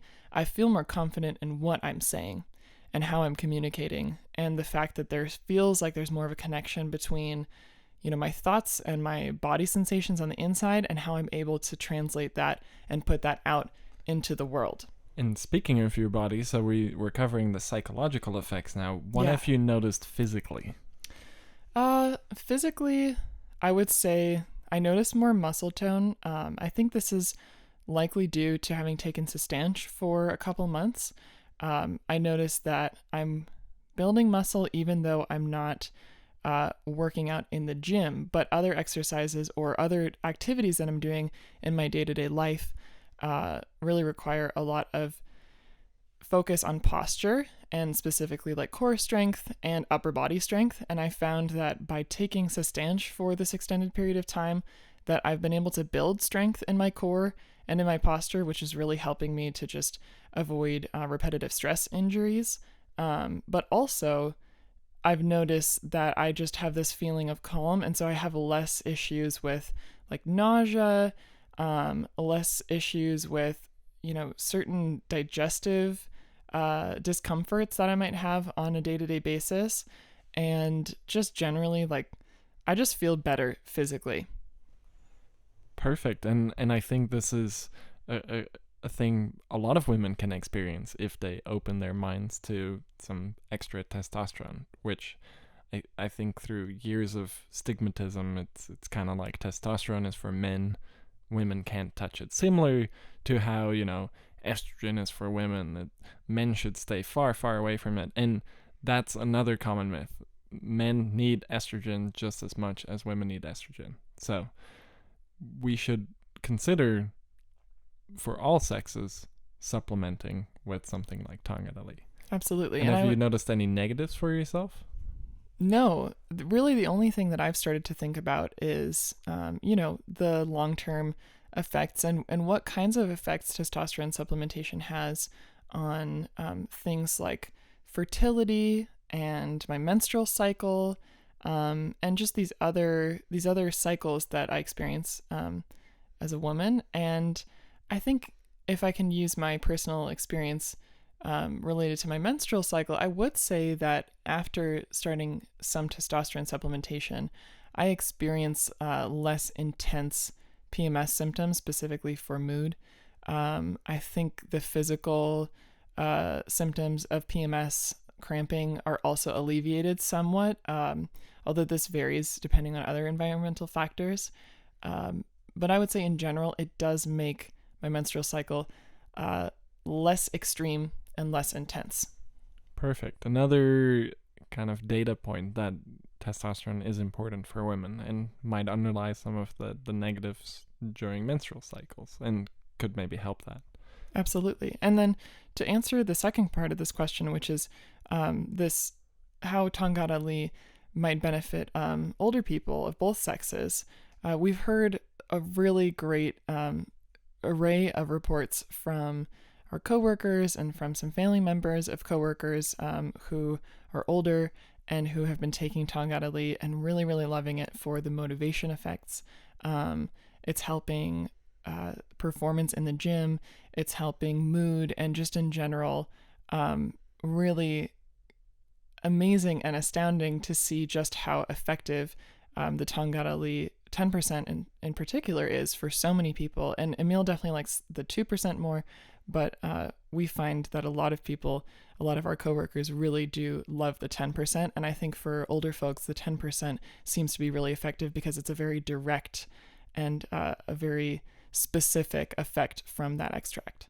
And like I said earlier in the podcast too, I grew up in Malaysia and would drive around and see these billboards with really old men on them with these canes and then like a sachet of Tongkat Ali infused coffee next to them. And I was never able to read the Bahasa signs, but I'm pretty sure it would say something like, hey, if you're old and frail, take some Tongkat Ali and revitalize yourself, because that's kind of the imaging that was in the billboards. But interesting that in one of the countries where Tongkat Ali originated in Malaysia, it also exists in Thailand and some other Southeast Asian countries, but it seems that it is maybe marketed more towards older populations, especially older populations who have issues with libido and overall vitality. Yeah, absolutely. So this leads us perfectly into the next question, which is from Shiny MILF, which they ask, I'd love to hear if these supplements could be beneficial for women /AFAB, which is assigned female at birth, for anyone who's wondering. I feel like we are so neglected when it comes to supplements that can boost our libido, energy, etc. And I'm going to go out and say, yes, I hear you and I agree. However, there are so many supplements out there, so many supplements that I have taken and tried that I've found have been really beneficial for energy and also for libido. And I would say that even though I haven't noticed the libido enhancing effects specifically from Tongkat Ali, I think over the last couple months of taking Cistanche, I've definitely noticed some of these benefits. And then the energy aspect of taking Cistanche and Tongkat Ali is really prominent and really noticeable, even upon like the first day of taking these products. So if you're curious and these are two areas that you're really looking to support in your life and in your health, libido and energy, definitely give Tongkat Ali a try and try out Cistanche too, because you might like one or the other better, or perhaps even both. So our last question related to testosterone in women comes from Penny Lane Kitty, and the question is, would love to hear more details for women. Please address any data or experiences for women. What considerations should we have? Appreciate our hormones are pretty tricky and change as we age, but so many women in perimenopause stage are looking for energy, building muscle, keeping libido, and seeking any edge that they can get to keep up with everything on their plates. And actually, one of the main things that women in menopause or perimenopause or post-menopausal women experience is decreases in testosterone levels. So this is definitely a good thing for menopausal women or post-menopausal women to think about as well, helping to enhance testosterone levels a little bit. Absolutely. And from everything that I had discussed in the previous question, I would say try out Tongkat Ali, see how it works for you, take note of the benefits, and in terms of what considerations you should have the same considerations as any other person taking Tongkat Ali, which is, are you getting the benefits that you seek from it? Does the dose feel right for you? Does it feel right for you to be taking it on a daily basis? And do you have enough research for yourself and information to feel confident and comfortable taking this? Because this is a really important sort of system to go through as you're trying new supplements. And I think what you refer to, seeking any edge to keep up with everything on your plate, in my experience, taking Tongkat Ali the past couple of days, I feel like this has a really, really significant benefit for exactly this. So I would highly recommend and encourage you to give it a try yourself. Now we're going to switch into questions about the mechanisms of action related to testosterone, how testosterone is synthesized, and how Tongkat Ali itself works. So the first question comes from Delightful, nice name. And the question is, can I increase testosterone by lowering cortisol? What supplements can you suggest for this specifically? Not really. Cortisol definitely impacts muscle protein synthesis and anabolism, and actually can cause some catabolism. So lowering cortisol is a good way to enhance overall muscle strength and muscle building and things like that. Interestingly enough, though, Tongkat Ali is great at lowering cortisol, so you are literally getting both when you take Tongkat Ali. You're getting testosterone synthesis benefits and you're getting cortisol lowering benefits. Cool. And our next question related to mechanisms is coming from Bliet Boy. And this question is, does Tongkat or any of the other natural testosterone supplements present the risk of downregulation of their respective receptors? In Tongkat's case, I presume it would be Leydig cell, LH receptor, but possibly other receptors involved in its MOA from long-term or high-dose action, by the usage. Thank you for that. So anything can cause some level of downregulation. That's just how our body works. But again, we are looking at not insane increases here, so I wouldn't expect like shutdown or anything like that to happen. And over time, maybe it will get a little bit less effective, but at the same time, you are elevating those testosterone levels, and you might not have the same benefit of it after a few months, but overall, it would help maintain those testosterone levels at a slightly higher level. Other than that, I think this is another reason why you should stay away from high doses. Like we talked about in the cycling question, the higher the dose, the more there is going to be a need for cycling off of it, because you're pushing the extremes, you're getting much larger effect sizes, which for short-term benefits might be good, but for long-term benefits, you actually want to prevent very drastic downregulation from happening. So this is another reason why we just suggest taking a normal low dose of Tongkat Ali and just taking it long term, so you can maintain those testosterone levels and you're not seesawing back and forth all the time. Absolutely. All right, our next question comes from XNX XXXXN. And the question is, I have no real questions about testosterone, but rather estrogen. Some stuff supposedly affects estrogen, such as astaxanthin found in your krill oil, but lots of us take it separately. So my question would be how to balance estrogen and testosterone effectively, especially in men who lift, who don't want gyno or testicle problems. Yeah, and this is a good question, and some of this, I'm not going to mention the exact name because it's a bit of a medical thing, but the enhanced breast tissue growth in men is likely not due to estrogen at all, like we talked about earlier in the podcast. But it's due to prolactin. Yeah, so that being said, though, helping to balance your estrogen levels is a good thing, and it seems like your question is hinting at lowering estrogen levels, but this is a bad thing because men need estrogen as well. For example, estrogen is really important for microvascularization in your brain. If you take away estrogen, this could cause issues. Estrogen also plays a role in the optical system, your eyes, so it could impact eye health and optic nerve health. So we want estrogen to stay around. One of the ways in which Tongkat Ali does enhance testosterone is by blocking one of the estradiol receptors. It's not necessarily lowering estrogen levels, but it is basically overriding the system that would limit testosterone production by blocking one of these estradiol receptors. But when you enhance luteinizing hormone is also important for estrogen synthesis. So when we are looking at things that help enhance luteinizing hormone expression, like Tongkat Ali and Cistanche and Fadogia Agrestis, which we talked about earlier, which is not a great idea to take that probably, but when you take these luteinizing hormone increasing supplements, then you're also increasing estrogen production in a beneficial way. So one way to actually help enhance both and help balance them is actually by taking the supplements we're discussing in this podcast. Awesome. All right, our next question comes from Amazeface. And the question is, what are the risks of interfering with the hormone system? This was always something I was wary of. Ultimately, my curiosity led me to try Tongkat Ali, and I'm glad I did, but I wonder if there's still some wisdom to that wariness of hormone-affecting substances. Certainly, children should probably stay away from them at a minimum. What about college student-age people? When is it safe? Besides that, I would also echo some other questions around cycling this substance. I took it for a few months without a break and ended up feeling run down, though maybe another nootropic contributed to that, so I can't pin it directly on Tongkat. I only take it like every 3 days now. I'd be curious if there's some good advice around this.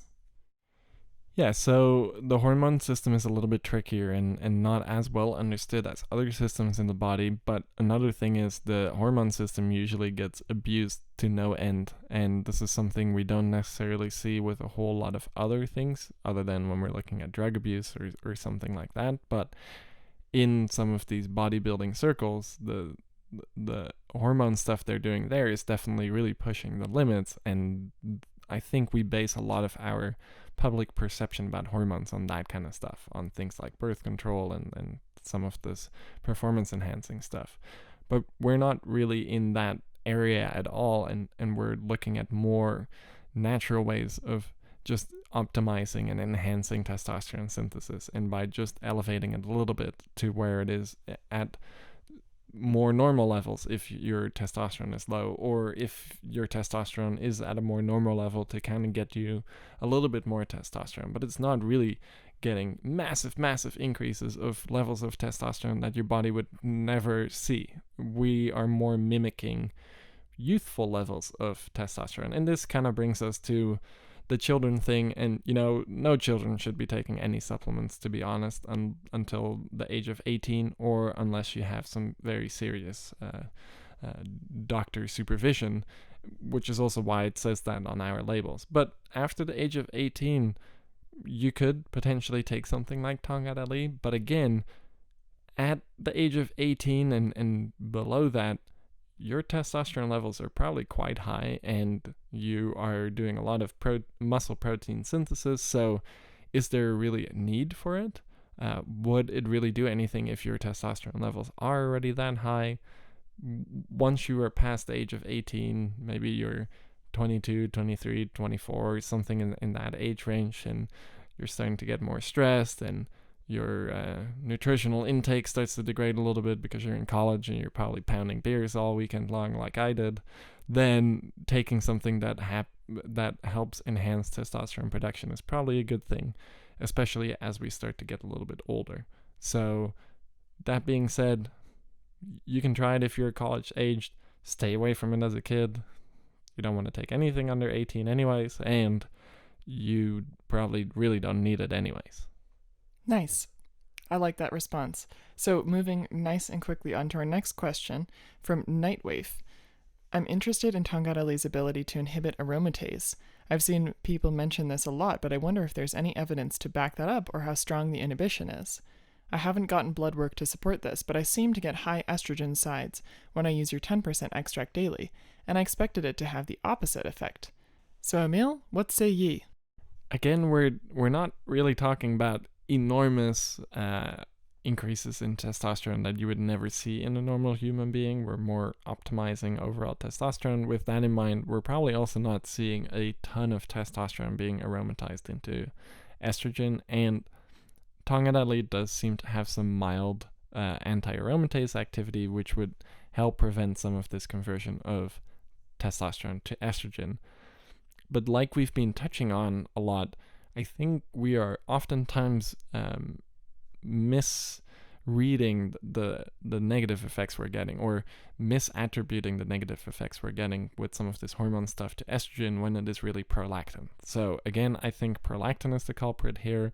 So having something like Apigenin, which can lower prolactin levels, might prevent some of those things from happening, and maybe some of some negative effects that you're experiencing is actually because of prolactin and not because of estrogen. Good to know. Now, another question from Delight Fool. Echoing other comments, this is from your description of Cistanche. Echinosides support overall testosterone levels. Isn't free testosterone what matters, not overall levels?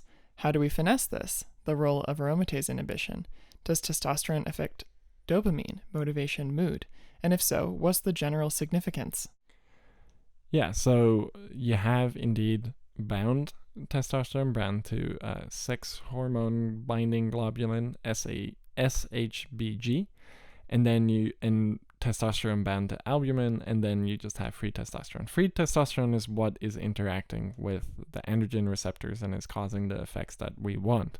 Bound up testosterone isn't, but you need bound up testosterone to transport it around your body. So if you just have a bunch of free testosterone floating around, then it might not actually get to where it needs to. So we are actually concerned about elevating overall testosterone levels, not just free testosterone levels, because we want that testosterone to be able to get to where it wants to get. So enhancing overall testosterone while making sure that we don't have everything always bound up is the way to go. And this is kind of what Tongkat Ali seems to achieve. It seems to achieve a nice balance between bound and free testosterone.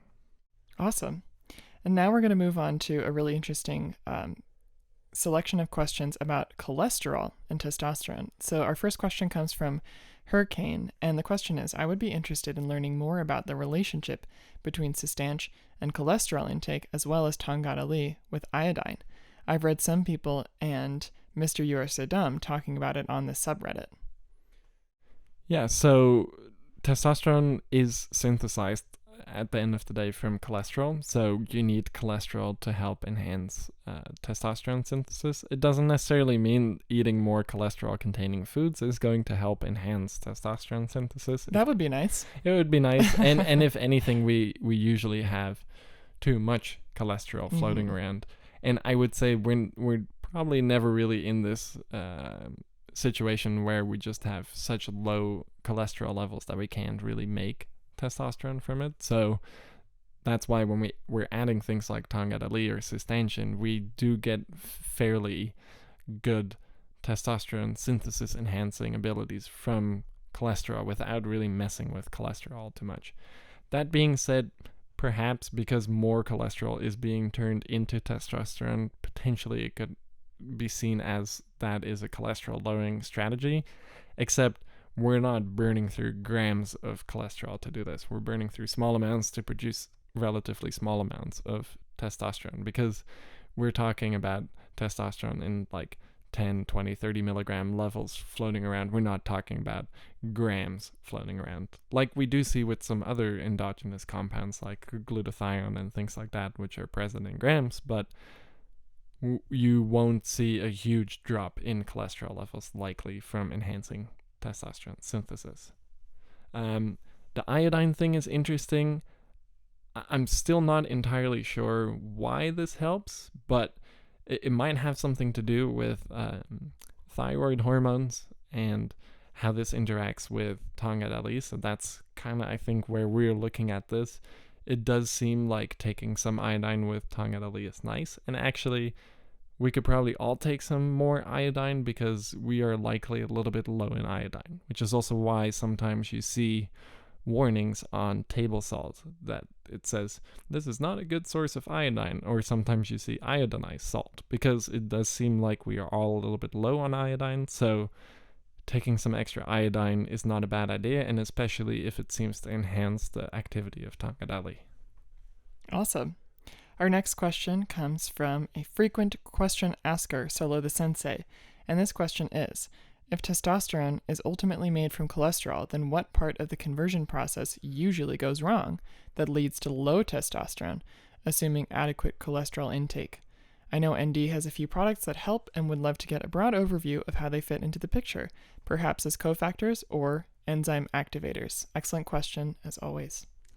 Yeah, so cholesterol is being turned into testosterone by a bunch of different enzymes, actually some CYP type enzymes too, and Tongkat Ali and Cistanche and even Shilajit, they help enhance what they call these steroidogenic enzymes. So these enzymes that are converting cholesterol into testosterone. So maybe if something goes wrong here, we would see lower testosterone levels, and that definitely seems to be the case, and especially as we age. So Shilajit specifically seems to enhance testosterone levels in aging individuals, and if we consider that these aging individuals have lower levels of these steroidogenic enzymes, then enhancing this enzyme activity with something like Shilajit, Tongkat Ali, or Cistanche is going to help there. That being said, When things go wrong, I think they might go wrong somewhere else. Like Tongkat Ali blocks one of these estradiol receptors that kind of serves as a check. If it determines that there's too much testosterone floating around, then it will kind of shut off testosterone production. And I think this is more where the issue is. So the issue is probably much further upstream in the hypothalamus and the pituitary. And this is also where you see individuals who play extreme sports or in football, and they get certain head injuries. If they have injuries to their pituitary gland or their hypothalamus, then testosterone production can be impacted. So we want to enhance these things or prevent this from happening in athletes. So this is something Andrew Huberman talks about a lot on his podcast too. And it's a really interesting topic that I think hasn't been researched enough yet. So we might figure out a lot better strategies of how to keep testosterone production and synthesis good in athletes in extreme sports, but also just aging individuals or individuals who have other sort of issues where they can't produce enough testosterone. Nice. Way to flex on that question, Emil. I'm impressed. All right, now we're going to go into another segment of questions, which is about side effects. And our first question comes from Savage545, which is, will taking these supplements to increase testosterone contribute to or speed up the process of hair loss or balding? If so, out of Tongkat, Cistanche, Apigenin, etc., are some more prone to cause hair loss than others? Also, what is the ideal timing for taking these supplements for bodybuilding? First thing in the morning, right before bed, pre-workout, post-workout, etc., with food or on an empty stomach? Lots of questions within that question, so we'll just go through them nice and efficiently for you. Yeah, like we talked about a little bit earlier, DHT is really the thing that contributes to hair loss. So enhancing testosterone levels could, in theory, enhance DHT levels, which then could, in theory, enhance the process of hair loss. But that being said, with something like Tongkat Ali or Cistanche, and Apigenin doesn't even really enhance testosterone levels, so that's definitely not a concern there.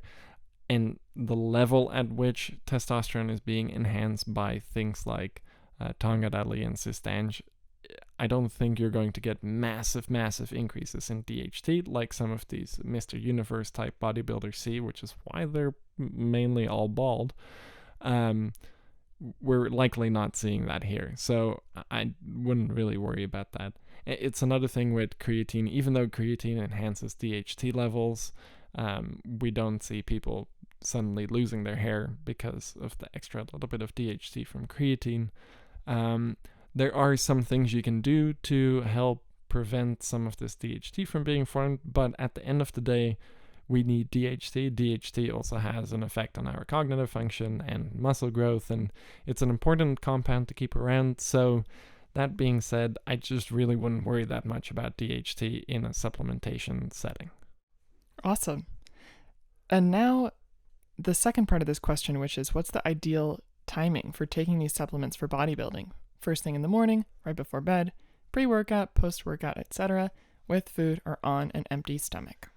In terms of timing, really honestly take it whenever you want. We're more long-term trying to optimize the synthesis of testosterone, and this is more of a long-term thing, so whenever is most ideal for you.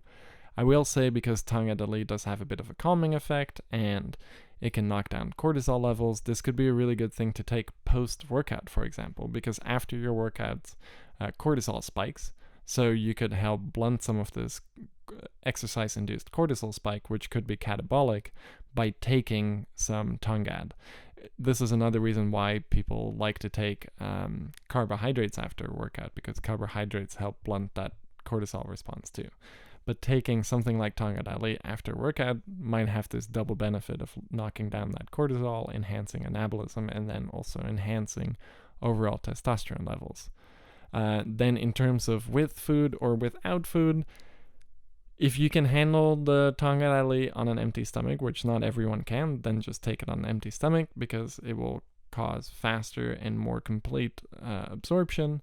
Whereas taking it with food, you will have slower overall absorption. You won't reach as high of serum levels, but on the other hand, you will extend the effects a little bit because you're slowing down absorption, which also means you're slowing down excretion. So there's benefits to both. I always like taking my supplements on an empty stomach when I can, though. Nice. All right, our next question comes from 12 Eel Deal. And the question is, why does Tongkat Ali make me feel sleepy, tired, unmotivated for a brief period after taking it? And before you answer, Emil, I do have to say, when I tried the 2%, after about 35 minutes or so, I had a period of 15 minutes where I felt really sleepy and really relaxed. And then all of a sudden it kind of went away. Cortisol reduction. Makes sense. Yeah, so Tongkat Ali does a really good job of knocking down cortisol. If you were to take it first thing in the morning, especially right around like 10 or 11, then your cortisol levels are usually the highest, which also helps you stay alert in those early hours of the day. So if you're knocking down cortisol levels there, you could certainly notice that kind of effect. Awesome. And that leads into our next question from jcash2142, which is, it would be cool if you guys could talk about the negative reactions to Tongkat and any counters. It worked great for me in the past, increasing testosterone, muscle size, energy, but it also gave me insomnia. If I take it now, I end up feeling fatigue. I assume it's something to do with the anti-estrogen effects, but who knows? It's likely, again, the cortisol. So I've looked into this a few times because a few different people have experienced this, and I've kind of been at a loss what exactly is going on, because I've actually heard a similar thing from our marketing director yesterday. They've been taking the Tongkat 10% for about a month now, I think, and his sleep quality has really improved. So there seems to be two sides of the coin, and it does look like if your cortisol levels are really, really, really low, you might actually get this paradoxical issues with sleep. So perhaps your cortisol levels are a little bit too low, which would be worth checking into. It would be worth maybe taking Cistanche instead, because Cistanche doesn't have this much of an effect on cortisol levels. Or you could take something like ginseng, because ginseng helps mimic cortisol, so it produces a very small controlled stress response, which is important because you actually do need some cortisol to stay motivated and alert and focused. So one thing you could do is maybe try taking Tongkat together with ginseng, maybe the ginseng leaf extract, because it's a little bit more stimulating than the other ones too. So this could help. And again, I really don't think it is necessarily related to estrogen. It's probably cortisol. Awesome. And now moving on to another question. I'd love to hear a discussion on possible supplements to stack with Tongkat Ali. And then quick introduction. We've done that at length, so you've probably got plenty of things to work with here in order to counter the purported anti-estrogenic effects. I've always taken 5 milligrams DHEA daily with it, which I'm not really sure is helping or not. It'd be nice to know if this is a good strategy, or if there are better ones out there. Emil, you'd probably be the perfect person to ask. Yeah, because I actually take DHEA with it as well. And I also take pregnenolone, both in 5 milligram doses. And I hope this is something we'll carry at some point in the future too. And I do feel like it helps enhance the overall effectiveness of Tongkat Ali. Again, because one of the things that cholesterol turns into before it turns into testosterone is pregnenolone and DHEA. So they work as very efficient precursors. And taking those alongside things that help enhance overall testosterone production is a really good strategy. So yeah, good intuition there, and good intuition on sticking with the low 5 milligram dose of DHEA, because most people way overdose DHEA. It's a similar problem that we see with melatonin, for example, where most over-the-counter products are dosed enormously high. You want those lower doses, they work better. Awesome. And our last question in this realm of questions comes from Iman123, and they ask, pretty specific question, why would Tongkat Ali and Cistanche cause brain fog? I noticed the 10% causes a lot more brain fog than the 2%. This may again be a cortisol thing. Your cortisol may just be dropping a little bit too low and you're getting that unmotivated lethargy thing. So the fact that it's happening with Cistanche, I don't really have an explanation for necessarily. Maybe elevated testosterone levels don't really work well for you, or if it is cortisol related, again, taking something like ginseng alongside with it might solve some of these problems. Awesome. And now, getting to the most exciting and controversial part of our podcast, we're going to talk about one question on Fadogia, and it comes from 12 Il Deal, and the question is, men in my social circle have been taking Fadogia and they all say their testicles have increased in size. Why is that? I'm skeptical of it, and after just preliminary digging around on Reddit and on the internet, it's on my not yet list.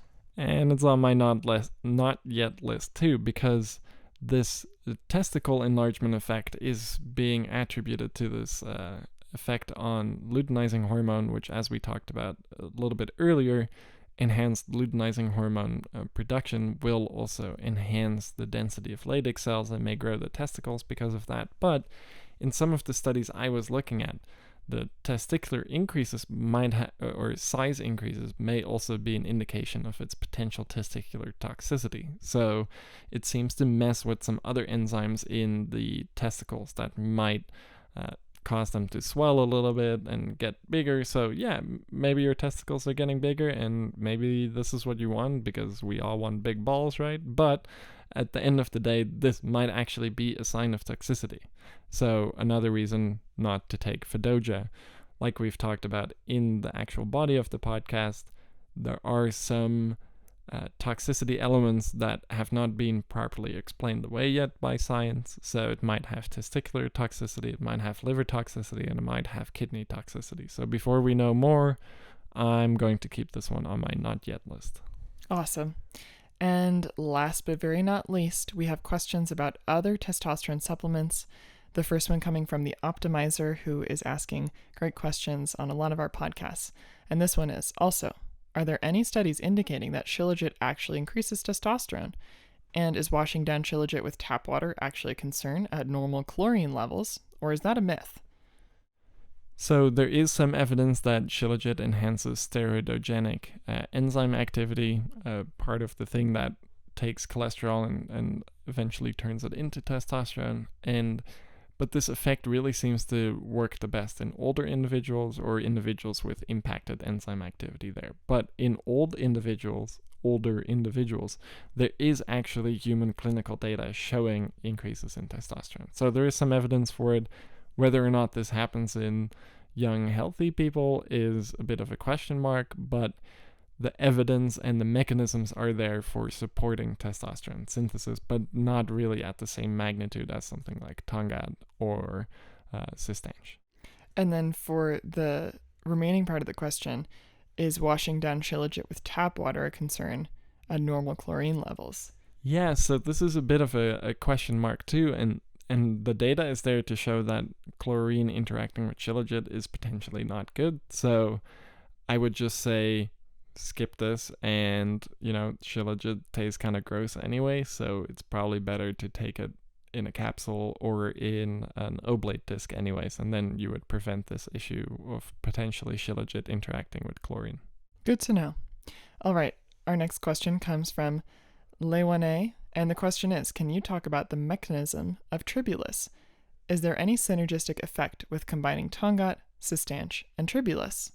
So Tribulus, a lot of people seem to think that it enhances testosterone levels, but I really don't think it actually enhances testosterone levels, but it might have an effect on mTOR, which will enhance muscle building and muscle protein synthesis. So I think that's where some of the strength benefits are coming from with Tribulus, and we're actually looking into some Tribulus extracts because we do think it is quite interesting. But we kind of need to set the record straight that it's likely not a testosterone enhancing thing, even though it's oftentimes promoted as that. That being said, because it is working through a different pathway, but it still seems to be enhancing overall muscular strength and endurance and things like that and recovery, it could be very good to stack alongside something like Tongkat Ali or Tongkat Ali and Cistanche because of their potentially synergistic effects, since they are working through different mechanisms. Awesome. Good to know. And another question about other testosterone supplements comes from Chadabob25. Love that name. Would love your thoughts / research on ashwagandha for testosterone support, and also the combo of fenugreek and ginseng. Yeah, ashwagandha does seem to have some minor testosterone benefits, more so supporting testosterone levels, not necessarily increasing testosterone beyond your normal baseline levels, but more maintaining it there and helping to enhance overall vitality. There's some research there, it seems to work well, so it is a good one. But again, if you're really looking to really optimize your testosterone levels, go with something like Tongkat, or go with something like Cistanche, or go with something like Cistanche and then stack it with Shoden, because or ashwagandha. I always say Shoden now because Shoden's just my all-time favorite. The other ones are really nice too, by the way, but I really like Shoden. Anyways, if you take something like ashwagandha alongside Cistanche, you might have this nice stress relieving effect, but also dropping cortisol levels in a similar way to Tongkat Ali, but maybe in a more controlled way too. So those could stack well together. Awesome. And then the second part of the question about the combo of fenugreek and ginseng. And we don't currently have a fenugreek extract, but I love fenugreek as an ingredient for food.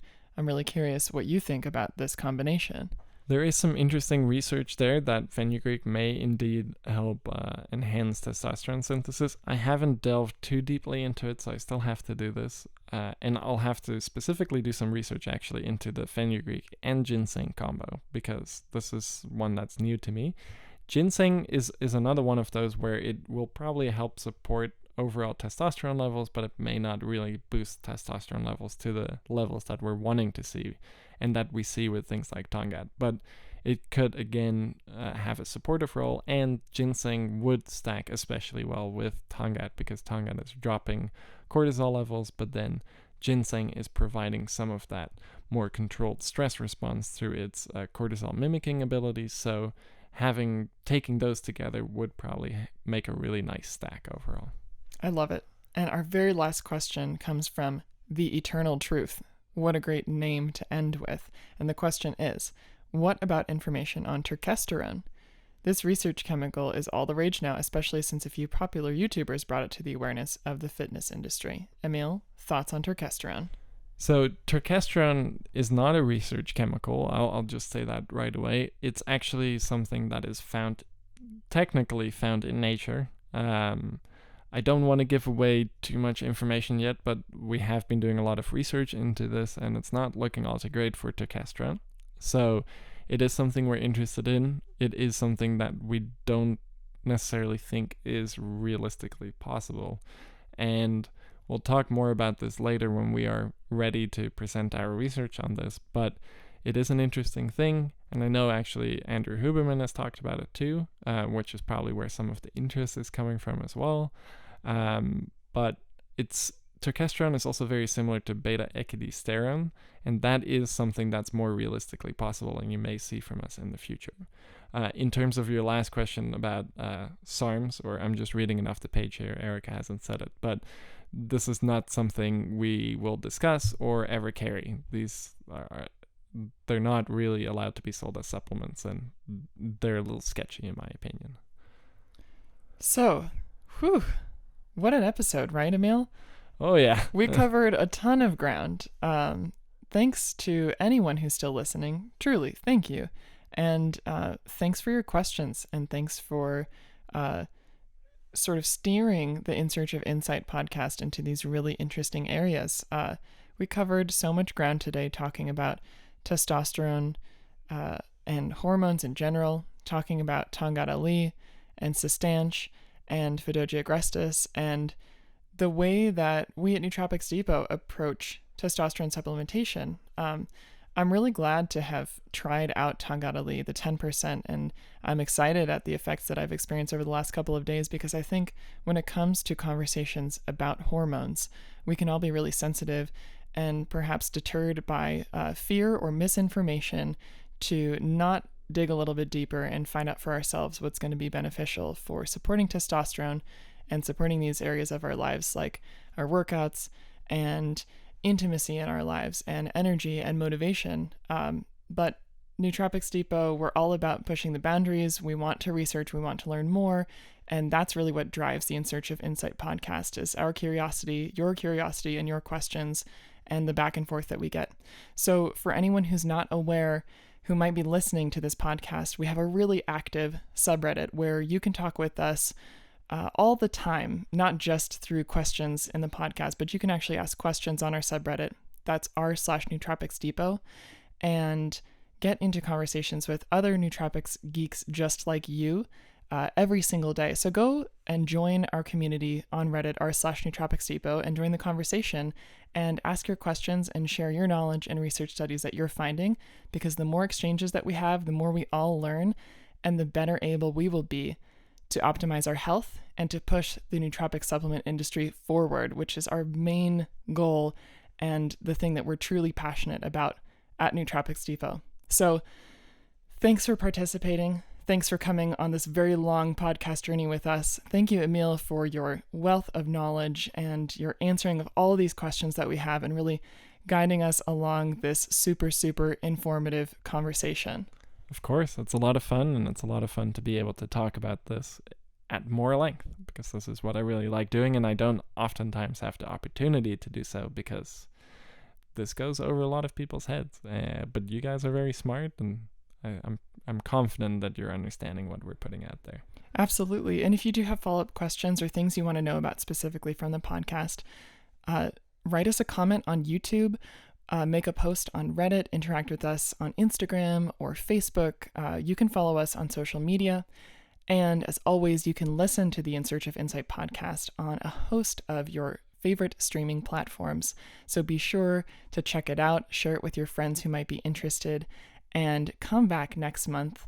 The next month is going to be our 7th episode of In Search of Insight for more information, new products that have been released, and exciting conversations all within the world of nootropic supplements. So with that, we will sign off and say thanks for listening, and we'll see you next time. Bye. See ya.